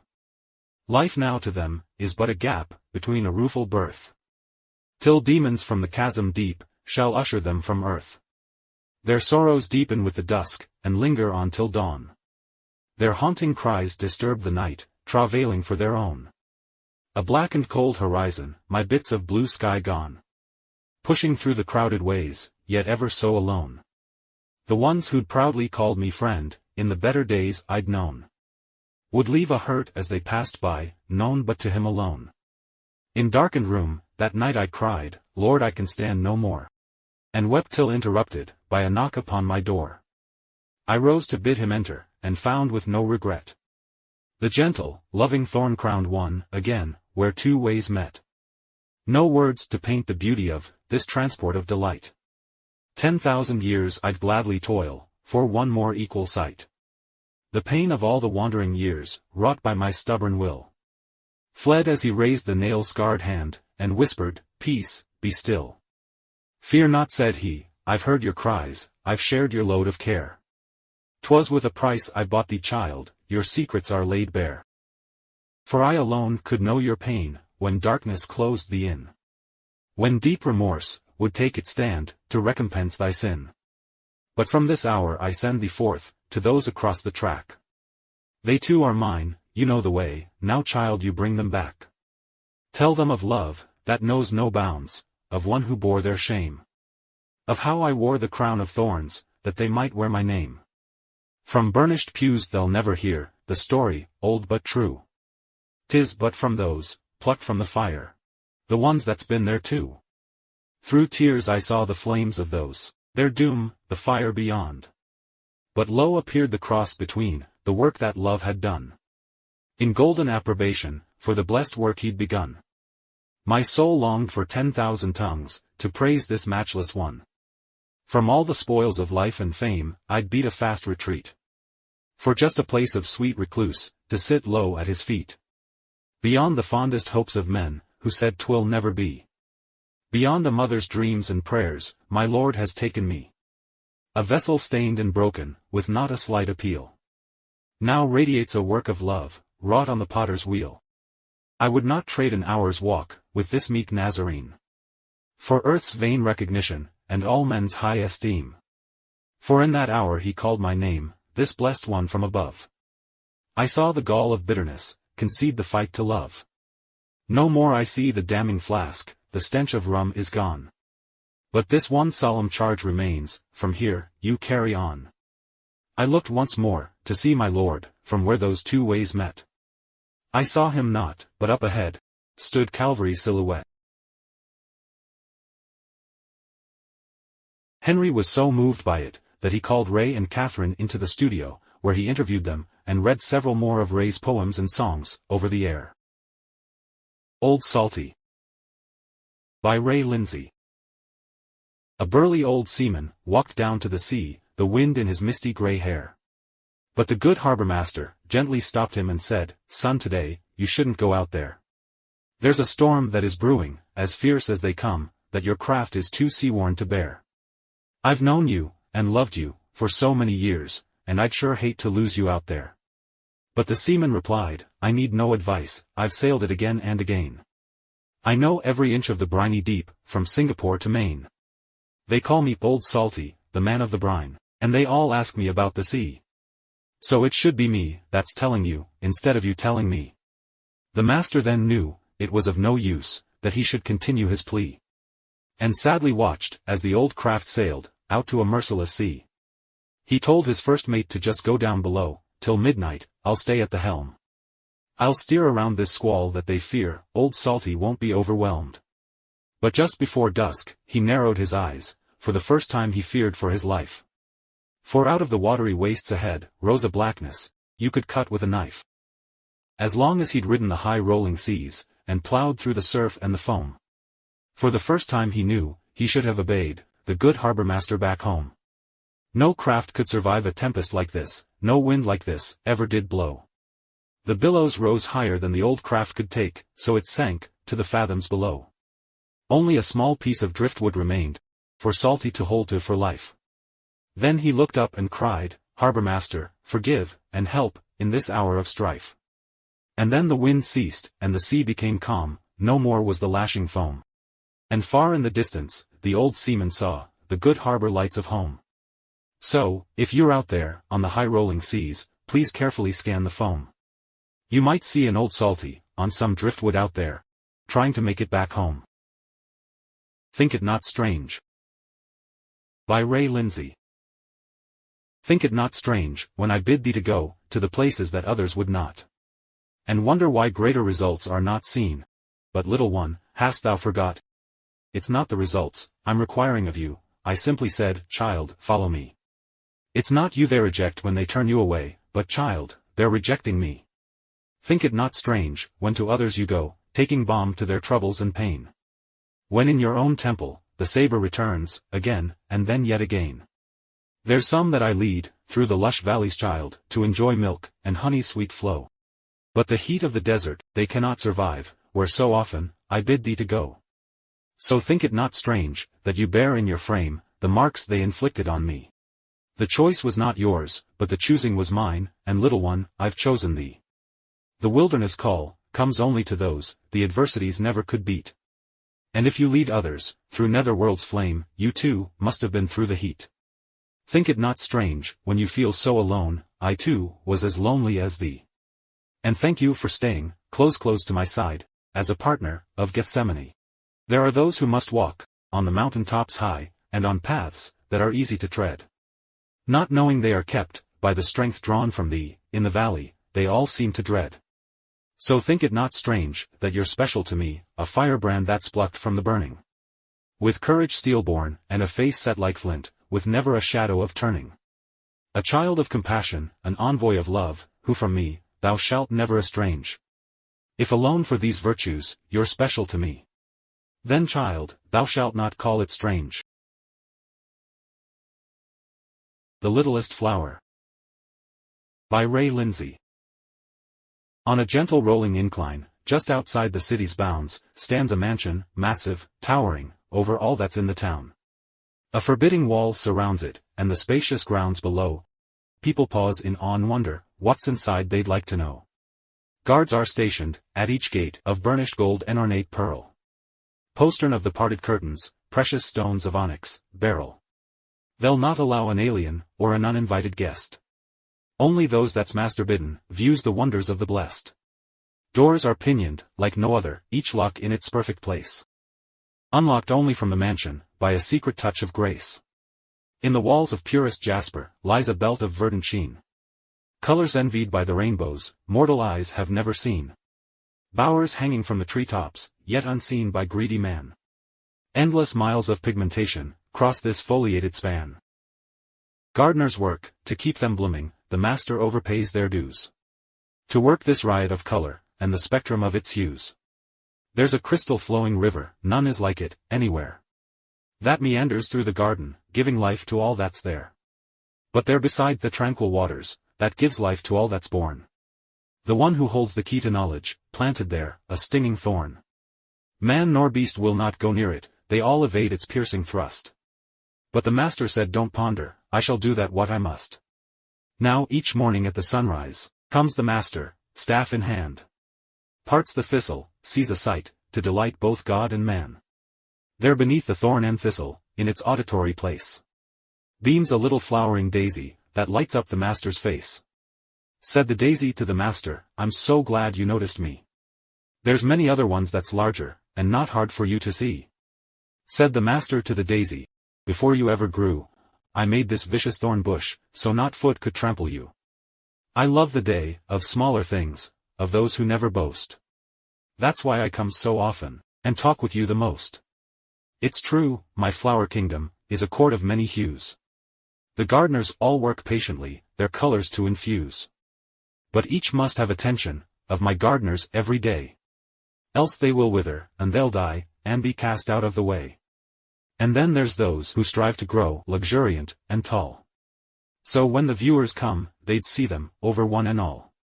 But wisdom says, take notice, the one who grows too tall.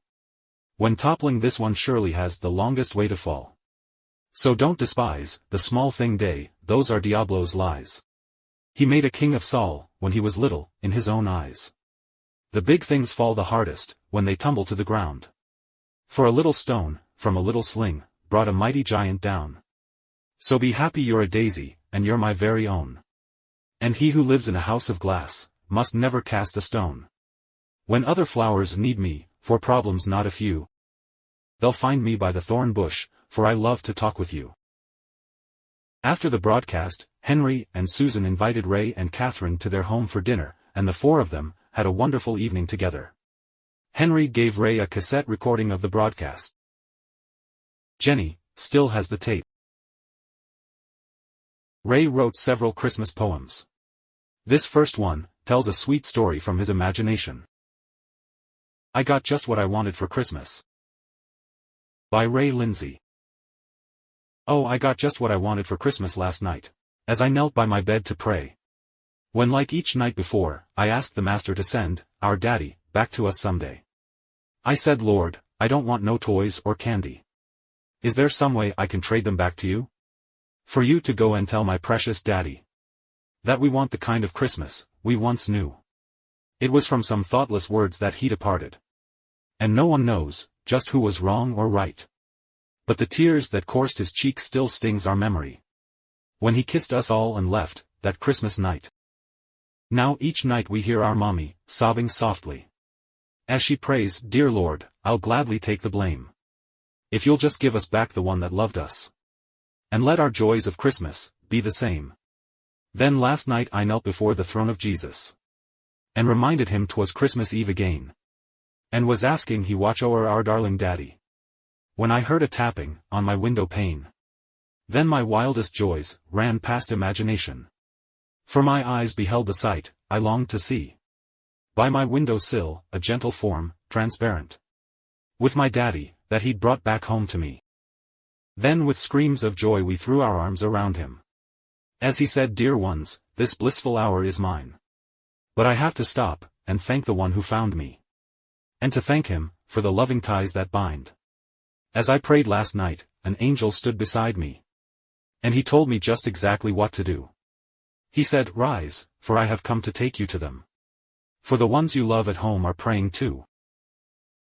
The Christmas Tree. By Lindsey.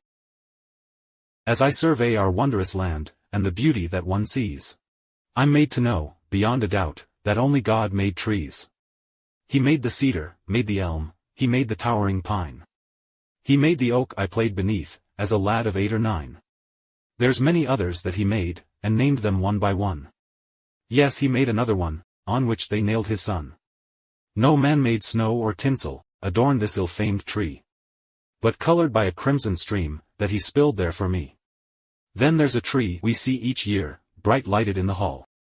But that is not the Christmas tree, no, that's not it at all. For Roman soldiers planted it, it's standing even yet. For every time I close my eyes, I see its silhouette. Most of the family were attending the same small non-denominational church. As part of a Bible study assignment, the preacher asked everyone to write a personal letter to God. This is the letter that Ray wrote. Dear God. By Lindsey. June 24th, the year of our Lord, 1979. To the one and only omnipotent God, through his only begotten Son, Jesus, sitting on his right hand, in heaven. Dear God. In my heart there's some things that have been there so long. Things I just never could seem to say. Though I bowed at the feet of the crucified one, and he took my transgressions away. Once the vilest of sinners, I'm whiter than snow. And gone is the guilt and the shame.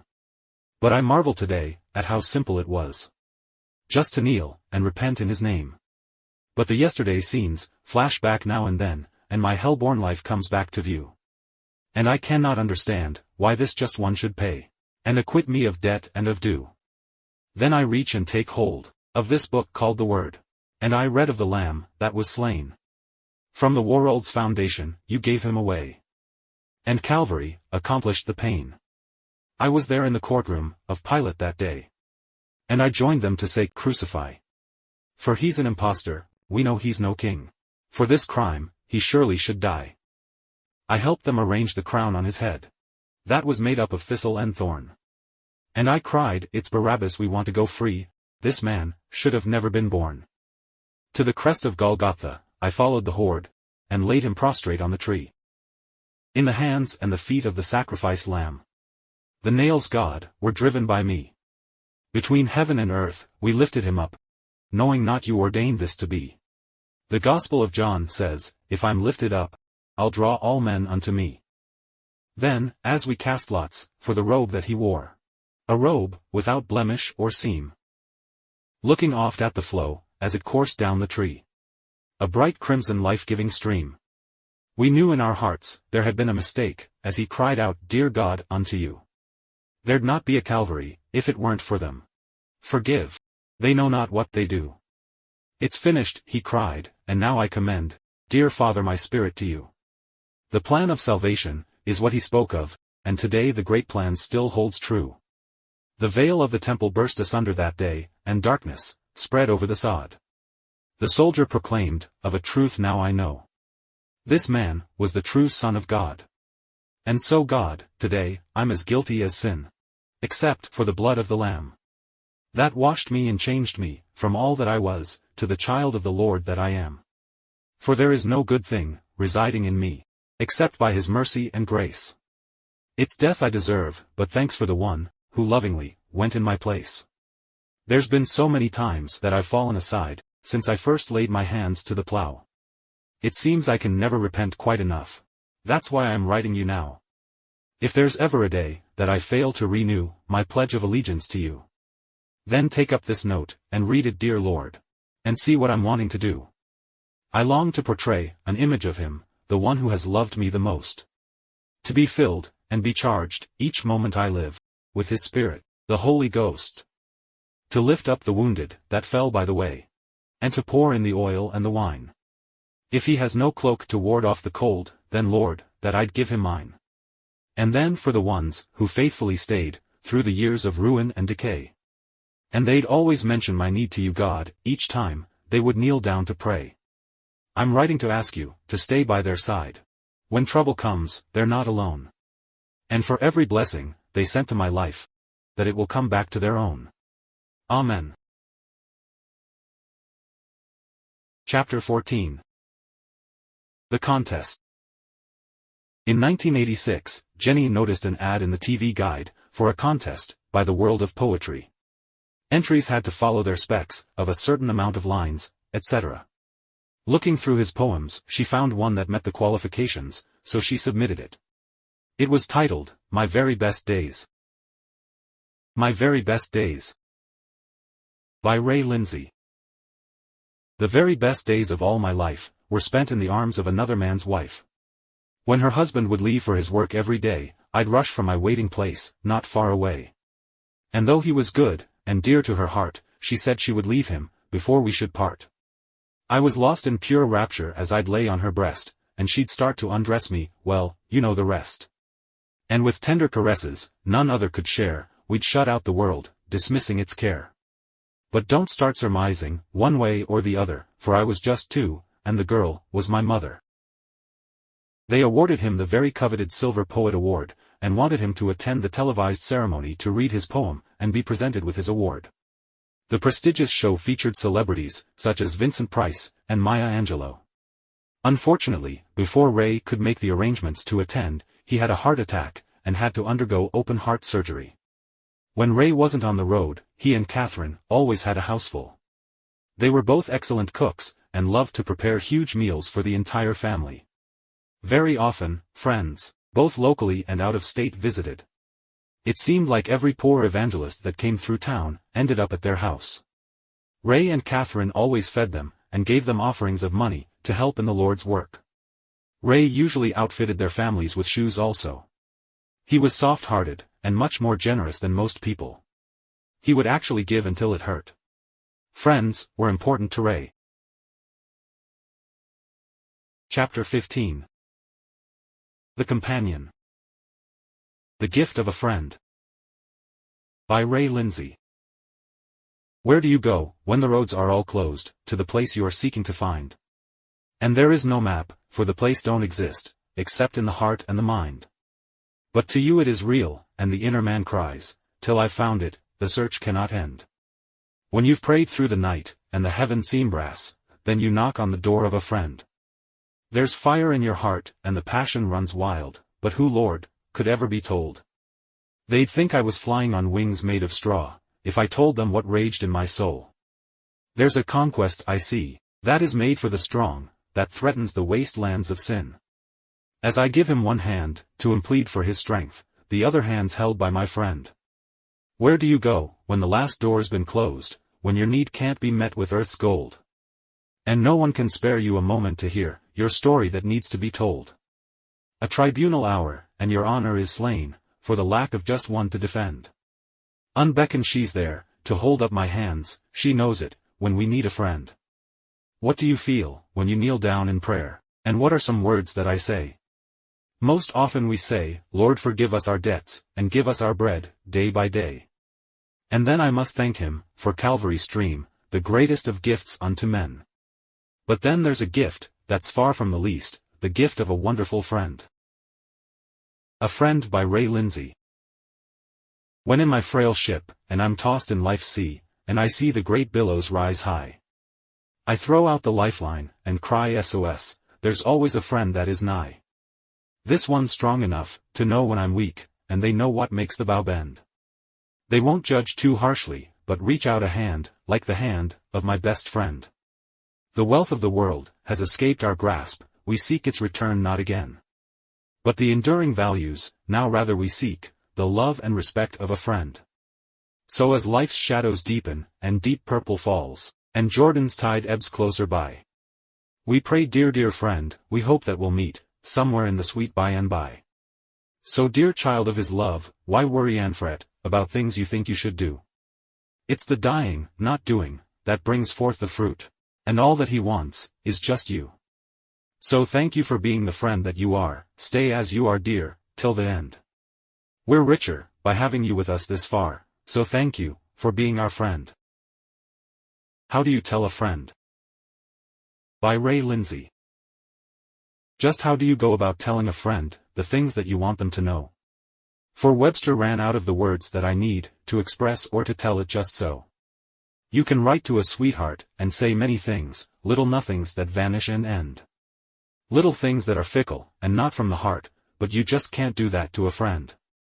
For a friend is a treasure, a God-given wealth, a source when resources are gone. When money can't buy a kind word or a tear, when you feel so bereft and alone. When you've done all you can, and things just get worse, with no way to adjust or amend. Then amid the confusions, I reach out and feel, the strength and support of a friend. Becky and Steve divorced in 1986. She later married Grant Coster and they had her fourth and final little girl in 1994 and named her Haley Ray. Jenny and Randy also divorced in 1986 but remained close friends until his accidental death in 2003. Jenny remarried in 1991 to a wonderful man named Kerry Olson. Kerry had a great personality and everyone in the family loved him. He would drop in to visit Ray and Catherine often. He would pray with them and make them laugh with his quick wit. My Jenny. By Ray Lindsey. Was just informed, it is your day, it caught me unaware. But I'm cognizant that when I need my Jenny she is there. So thanks ol' pal, for this reserve, of strength that's deep within. For love that hears no baleful words, of criticizing men. Who's always kept on loving, and giving all she had. So happy birthday darling, from a truly grateful dad. Jenny had a good friend with some personal problems who visited her frequently.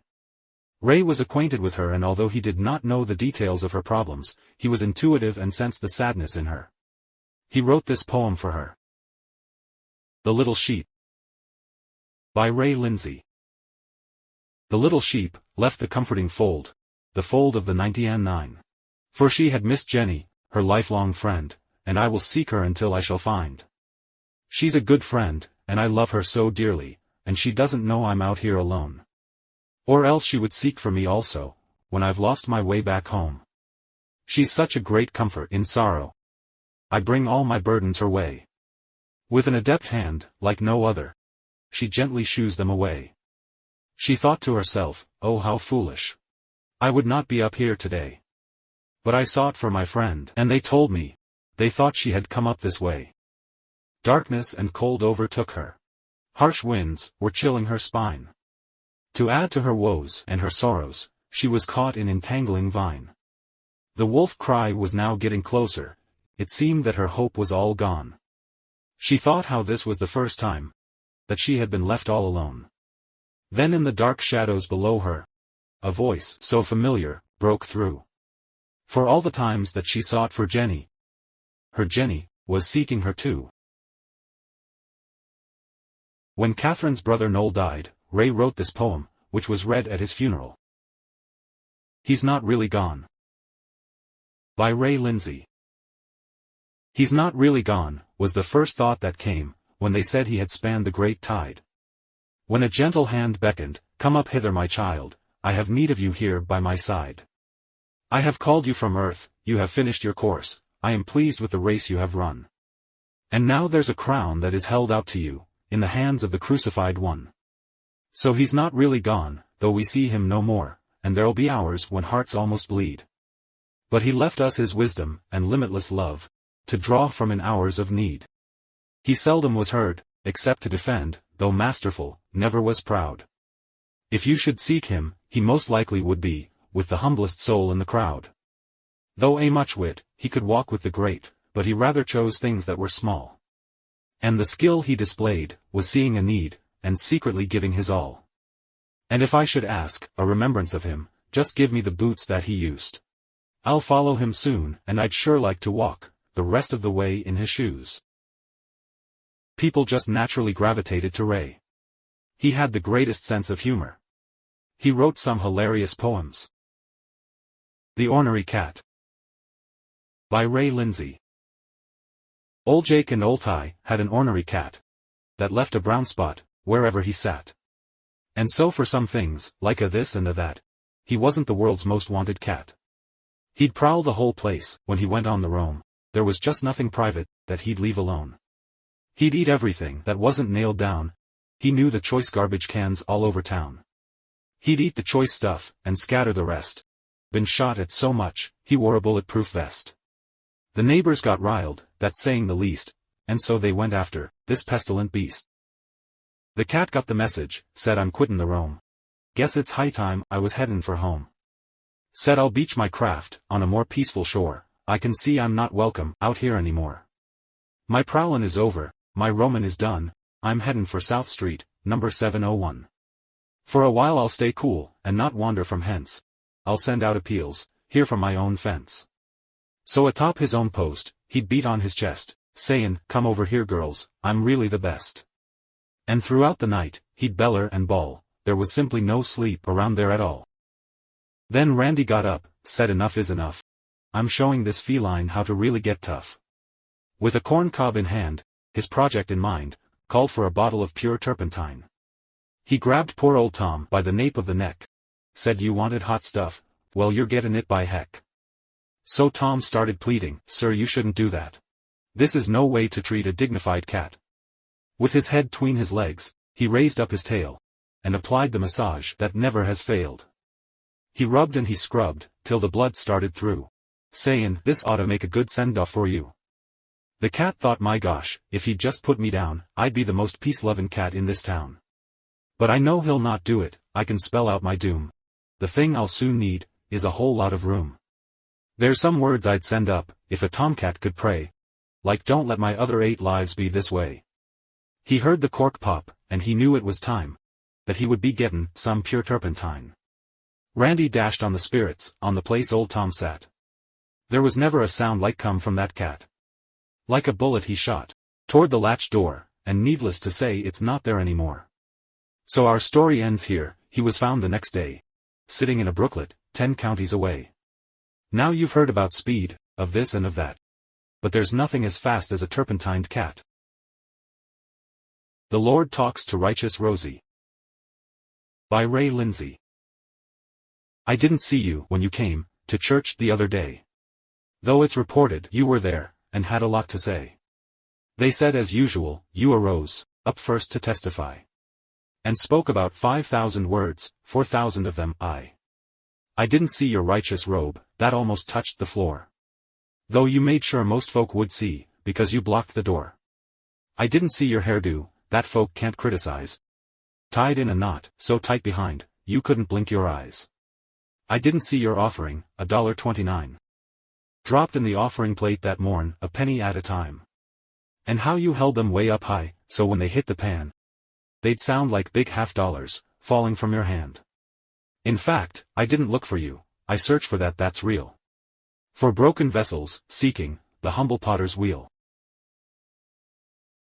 The Complainer, by Ray Lindsey. He prayed one day, and said, Dear Lord, just why must these things be? You've given others riches much, and not a dime to me. You kept the widow's cruises full, right jam up to the top. And when I looked in mine, guess what? That's right, not a single drop. Then there was Job we read about, it doesn't say he prayed. The dope just said I trust you. And stayed and stayed and stayed. You filled his bag with riches, and much food in store. I've got one measly nickel, and not one penny more.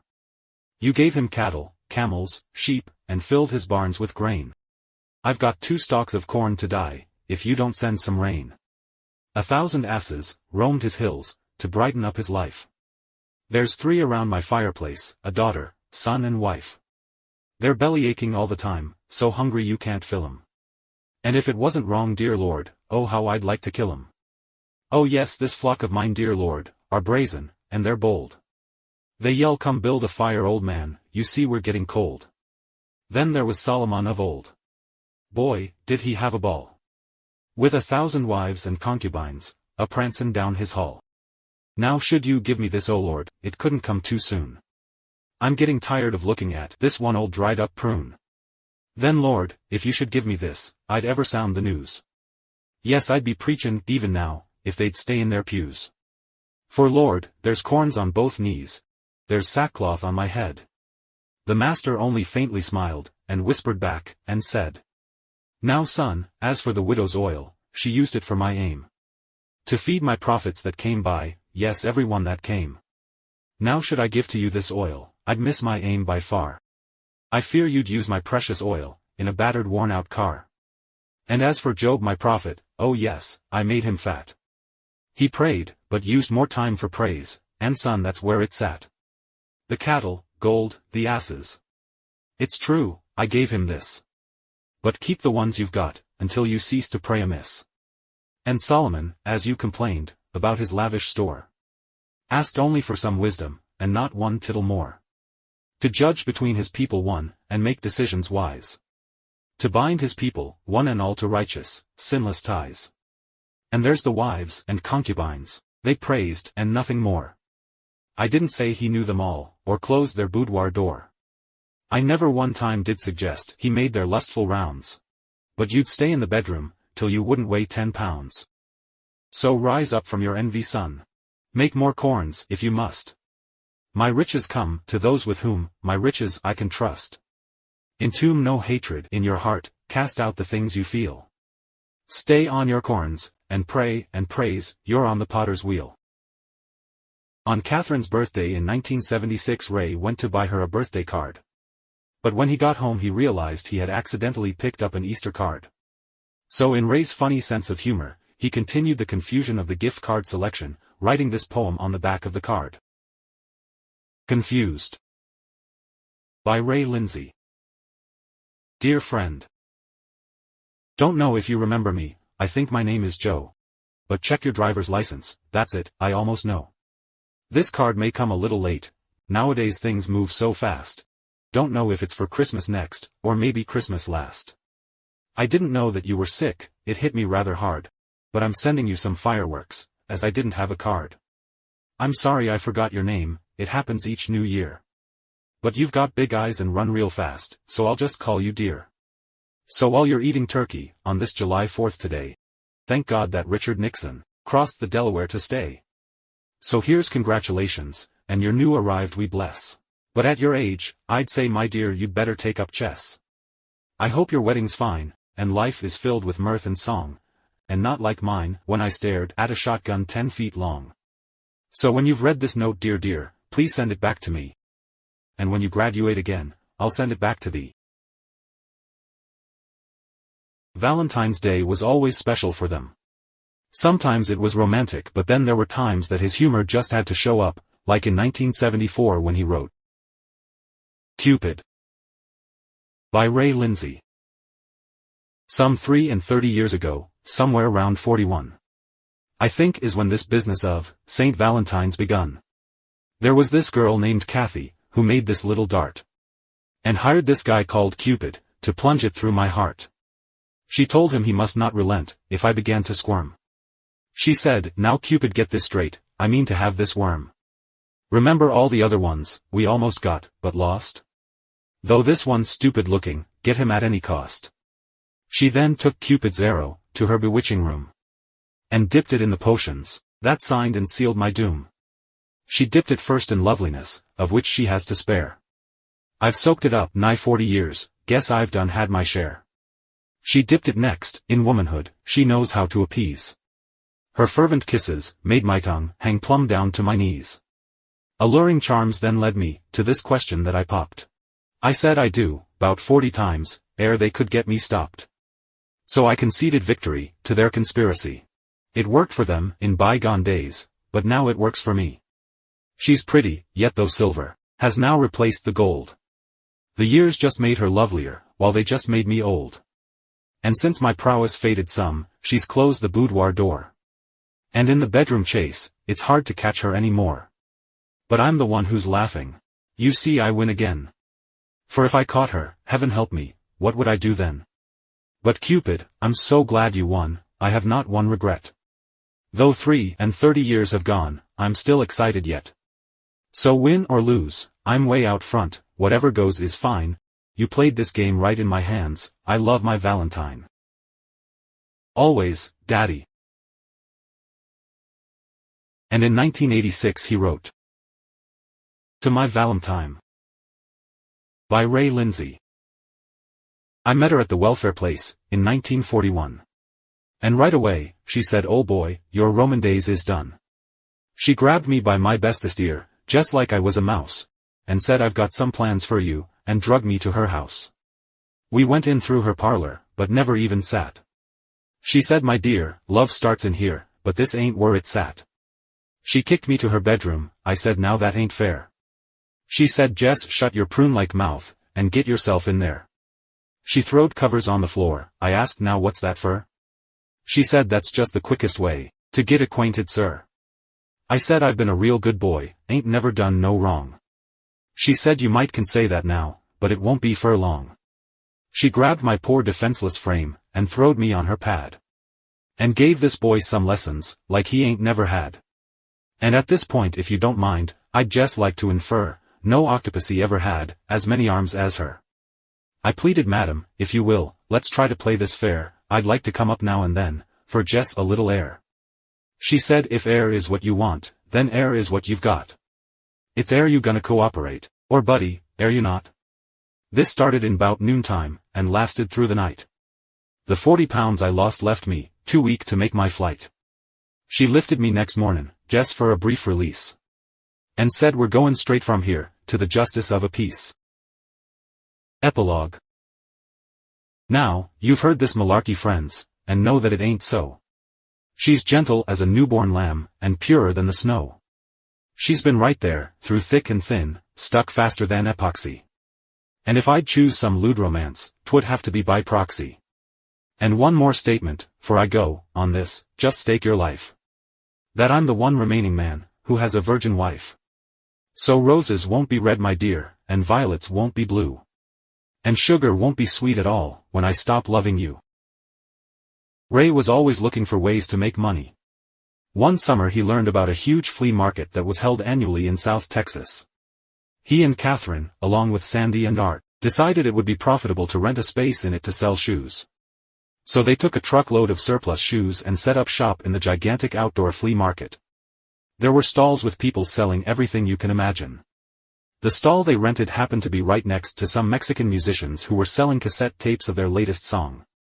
They played the song over a loudspeaker. Over and over and over and over they played it all day, every day.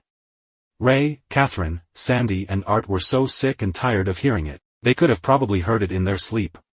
Finally, when they had sold out their load of shoes, they closed up shop and headed back to Arkansas. They were relieved to be in the quiet of the truck as they drove down the highway. They had driven several miles when Ray said, I have a surprise for y'all. He reached in his pocket and pulled out a cassette tape and popped it in the stereo. They all yelled, oh no. When the Mexican song started playing. They all laughed and laughed. Ray, the prankster, had sneaked over and bought the tape when they hadn't been looking. Yes, Ray was funny, but he was also very tender-hearted. He absolutely adored his Catherine. One year on her birthday he bought her a beautiful new Bible. On the first 2 blank pages he wrote this poem. Catherine's Bible. By Ray Lindsey. So once again your birthday came, there was no gift from me. But I'd been searching for the one, to grace your purity. From store to store, down every street, the windows all seemed bare. Of anything to compliment, your virtues, priceless rare. The gifts of diamonds, rubies, gold, could not in any way reflect one single word, of what I wanted most to say. But something seemed to draw me to this store to have a look. While others' voices asked me, why choose a simple book? But just the same, I turned its leaf, and could not get away. For on its page I found the words, I've tried so hard to say. It told me of the times I'd failed, and thought myself as gone. Then how you stirred my courage, and urged me further on. It showed me how I need you, that we're to never part. That you my dear must always be, closest to my heart. I'd read these words at other times, but somehow failed to see. When reading them, I spoke to you, and you spoke back to me.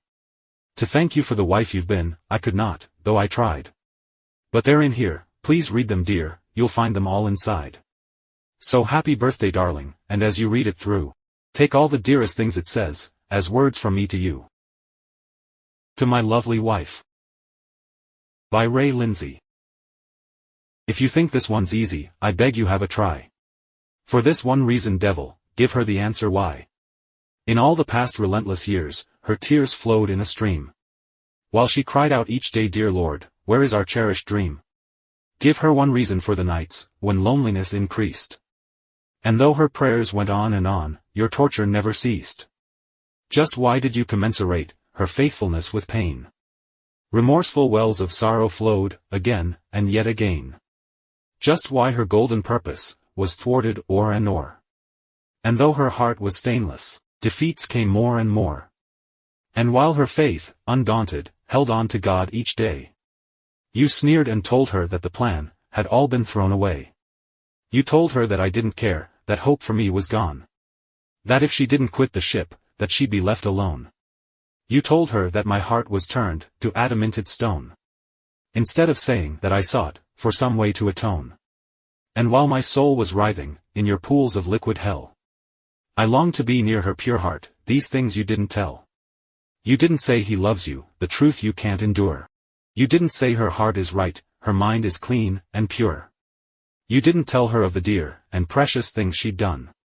The priceless golden gift she gave me, back in 41.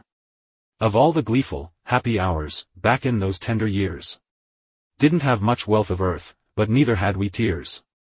A can of worms, a fishing pole, each other's hand to hold.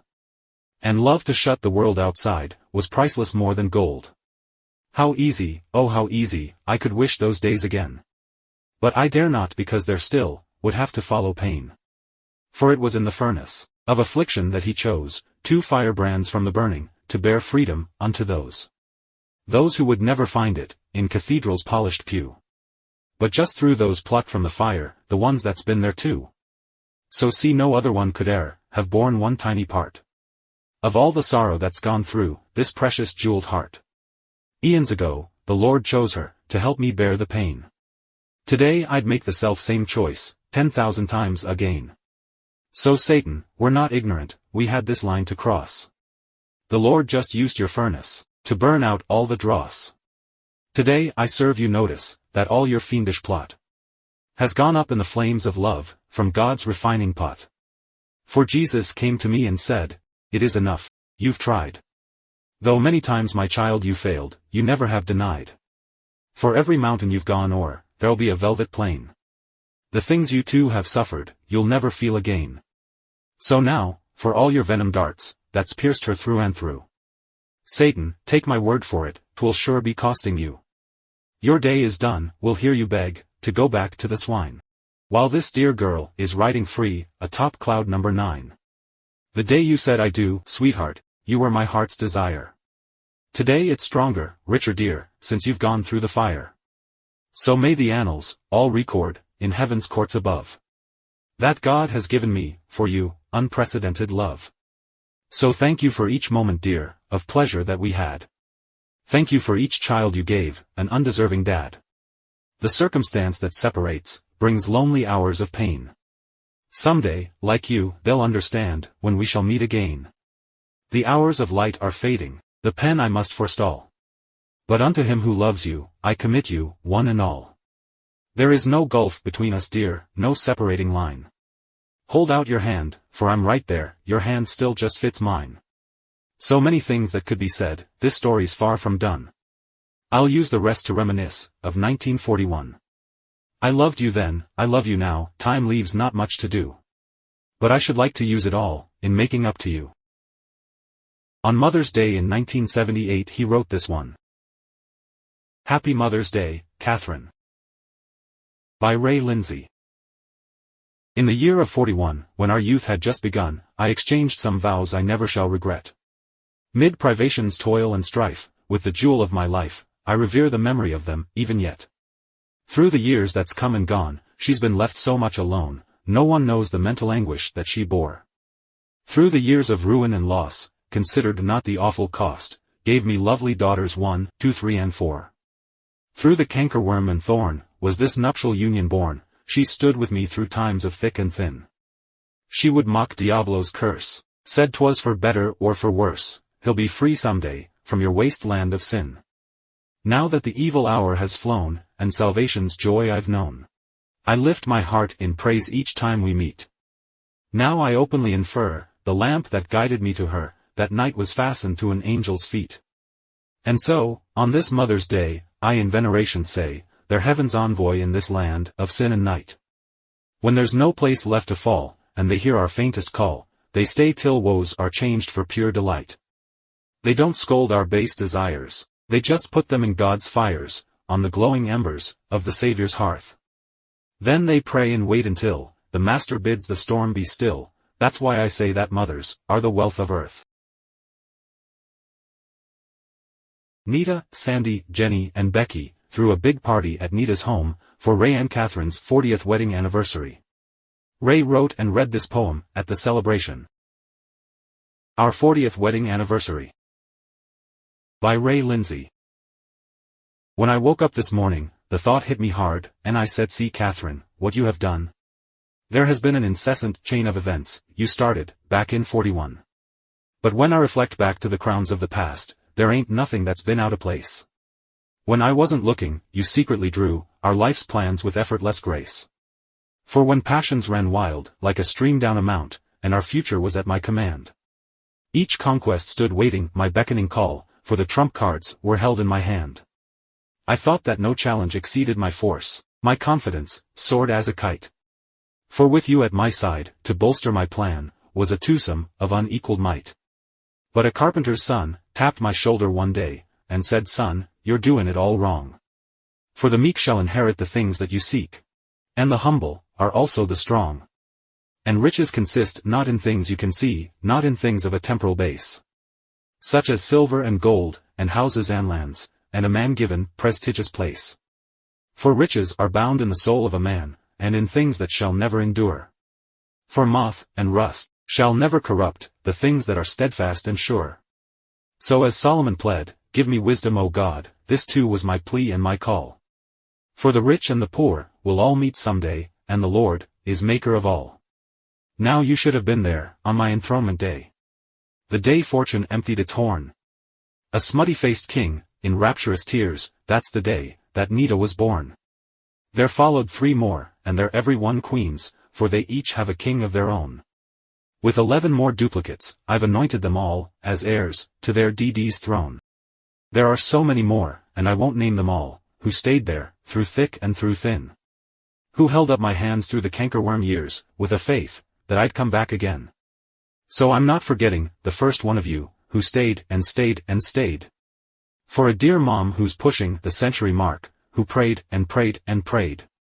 So I pray that you'll watch, when I hold out my hand, to make my left turn, so you'll see the way that I go, and turn there also. For soon, you'll be following me. And if you've amassed great stockpiles of wealth, and houses, and lands not a few, and don't have the treasures, like ours here today, say man, we're richer than you. By 1995 Ray's health had started to fail somewhat. He had congestive heart failure and gout for which he was hospitalized a couple of times. Even though he had been alcohol-free for several years, he had begun to think he wouldn't be around very long. As usual, he wrote a poem for Catherine on Valentine's Day. Happy Valentine's Day in 1995. By Ray Lindsey. Each time I pause to lift a pen, to say a word to you, the right ones never seem to come, the way I want them to. I can't describe your faithfulness, your real abiding love. But they are all eternally penned on your scroll up above. Thank you for 4 daughters, I can't find words to say. Who've been there through each faltering step I've made along the way. Who've been there through the tar brush years and helped to bear the pain. By reassuring you each time that Dad will rise again. I cannot find the words to tell the right time or the place to offer thanks and praise to him for his redeeming grace. Who dug me from the pitfalls of failure and despair, and gave me those trustworthy when no one else was there. It seems I hear some voices calling from a far-off distant shore. So look up, my Kathy darling, you'll not weep there anymore. I'll be waiting at the portals of that land of peace and rest. There I'll have my dearest always, the one I love, the very best. Chapter 16. Crisis. 2 months later, on April 12, 1995, Ray and Catherine celebrated their 53rd anniversary. Shortly afterward, Catherine began to have symptoms of heart trouble. She went into the hospital for an angiogram, where they found that she needed a triple bypass, and she had an aneurysm on her aorta that was 6 inches long. She was immediately airlifted to the Baptist Hospital in Little Rock. The family was told that she would receive the bypass first, and then, after a week, they would repair the aneurysm. However, when the family was finally able to see her, they were told that she had received both surgeries. She had staples from just below her neck, all the way down to her pelvic area, and down the full lengths of both legs. She looked like a giant zipper. It was too much for Catherine. She had never been hospitalized for anything in her life, except when she had her babies. She had never taken any medication stronger than an aspirin. The family waited, and waited, and waited for her to awaken. They kept asking why she wouldn't wake up, and were told that it was just because she had received a lot of anesthesia. Ray had suffered for years with rheumatoid arthritis, and sitting at the hospital was too hard on him, so Becky finally took him home and stayed with him, while Nita, Sandy, and Jenny stayed at the hospital. Catherine was in the critical care unit, so she was only allowed visitors for a few minutes, every 4 hours. The daughters were literally camped out in the waiting area, sleeping on the floor most of the time, unless they were lucky enough to get a small couch or chair, before someone else got them. They stayed for 3 long weeks, praying and waiting to hear that she was awake, and improving. Ray and Becky, along with the sons-in-law and grandchildren, came every few days to wait for a while, with hope and prayers. Finally they were told that even if she lived, it would be in a vegetative state, and she would be blind. She was on life support and then got a severe infection, and an extremely high fever. She was placed on a bed of ice. It was pure torture, and devastating for the family. On May 17, 1995, they finally had to make the decision to remove the life support, and let her go to be with Jesus. This was the first loss the family had suffered, and grief fell on each and every one of them. Catherine, aka Mom, and Mimi had been the glue that held them all together. She and Ray, at that time, had 4 daughters, 4 sons-in-law, 12 grandchildren and 8 great-grandchildren, and she had called the name of each one of them in prayer, every night. She was the one who made sure they still had large family gatherings. Especially on Thanksgiving. So that first Thanksgiving, after her death, the family all gathered in Sandy's home to carry on the tradition. But sadness hovered heavily over everyone. Especially when they looked into the grief-stricken face of Ray. He had always been the one to say an eloquent, yet humble blessing over the food, and he did so that day. Later that afternoon, he shared with them the poem that he had written to Catherine, early that morning. Thanksgiving to Catherine. By Ray Lindsey. November 23, 1995. Now I lay me down to sleep. I pray the Lord my soul to keep. For when I sleep, I am aware of Kathy's presence, for she's there. Again we'd wander by the streams. Our plans were built on childish dreams. The 2 small rooms there by the brook was a castle from a storybook. Home each day with smutty face. Who cares? I stared in an angel's face. 100 hours plus each week. I worked to meet my family's need. The hours rushed so swiftly by. For soon, I'd hear a baby's cry. Heaven stopped the day she came. In an instant there, my status changed. Wartime jobs from this to that. Our home was where we hung our hat. From the swamps of Louisiana to Mississippi's shore, to the hills of Alabama, Tennessee, and more. The summery nights out on the grass, we'd watch the puffy clouds drift past. One for her, and one for me. Drifting like ships, on a silent sea. Bliss-filled silence, I can't ask more. Then lovely daughters, 2, 3, 4. I could go on, much could be said. How Satan raised his ugly head. But Jesus helped us clear the slate. Love always wins, it's never late. So happy Thanksgiving my darling, till time shall be no more. You've given me reasons a million, to go to heaven for. I love you, Daddy. Chapter 17. Inconsolable. Ray was completely lost without his Kathy. He was in poor health himself, and an old man at 78 years old. He had been in a wheelchair for a couple of years. Becky and Grant had separated, so she and little Haley moved in with Ray, to take care of him, and keep him from being so lonely. Haley was just a crawling baby, and Ray adored her. She loved her Dee Dee too. Entertaining her was a joy, and gave him a reason to live. But at night, Becky often heard him in his bedroom crying, and praying, that God would just take him to be with Catherine. The new millennium came without much fanfare for Ray. His rheumatoid arthritis was getting worse, and he had other health issues as well. Jenny came to see him almost every day, or she would have him and Becky and Haley over to her and Carrie's house for dinner. She had her first grandson, Timothy Chase Humphreys, with her almost all the time. Chase was 1 month older than Haley, so they played well together. Jenny and Becky had always been best friends, so they were always together. Others in the family dropped in to see Ray too, especially Nita and Earl, but it just wasn't the same with Catherine gone. The big family meals were a thing of the past. Sandy and Art lived about an hour away. Most of the grandkids were married now, and had jobs. Besides, Ray didn't feel good these days. He tried to put up a good front, but it was getting harder. He had fallen a couple of times, and Becky had to call for help to pick him up, as she wasn't able to, because he weighed about 200 pounds. He was hospitalized a couple of times that year, with congestive heart failure. The last time at the hospital, the doctor told him he should think about going to live in a facility, where he could get the care that he needed, and that Becky wasn't able to give him. Ray agreed, and on October 1, 2000, his daughters moved him to a nice facility, that was close to everyone. He had a large private room and bath, which the daughters decorated, to make it homey. They had a private telephone installed in his room. He quickly made friends with several men, who were long-time residents. Some of the family came to visit him every day, and he seemed to be happy there. One day, when Jenny and Becky came to visit, he laughed and told them that he and another man had been gently scolded that day, for racing each other down the corridor, in their electric wheelchairs.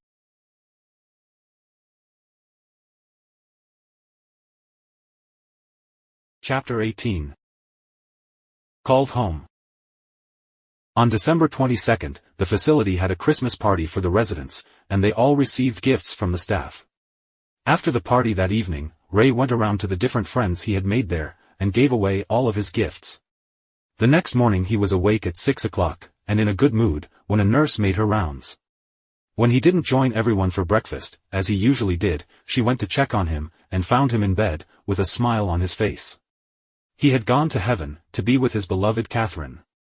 Ironically, it was the final closing day of the Archie house. It was gone, and so was he. Shortly before his death, he wrote this final poem, at the age of 83. Untitled. By Ray Lindsey. Lord, I'd like to be your servant. Where is the field I should till? Where is the path I should follow? That leads, unto his perfect will. Why do I seek for the good way? The trail, that was filled with delights? Why does my heart cry out Savior? Banish the long lonely nights. Why does an old man awaken? In the stillness of night before dawn. He reaches to touch his dear heartbeat. But lo and behold, she is gone. Why does deep sadness enshroud me when I think of the times that I failed? But I do not desire it to vanish when I think of past joys that prevailed. Thank you for 4 lovely daughters, many friends, to assuage the deep pain. I'll strive to bring them all with me on that day, when we'll all meet again. There had been a terrible snowstorm in Arkansas that month, which caused major power outages in Hot Springs. The funeral home director advised the family that Ray should be buried quickly, or the ground would be too frozen to dig the grave. So they were forced to have his graveside service the next day. It was Christmas Eve. Despite the holiday, and the horrific weather, there was a very large crowd in attendance. Ray was laid to rest, by the side of his beloved Catherine. The poet had been admired, and loved by many. His story had to be told. Ray was reunited with his beloved Catherine, on December 23, 2000. He was laid to rest beside her in the Morning Star Cemetery, in Hot Springs, Arkansas.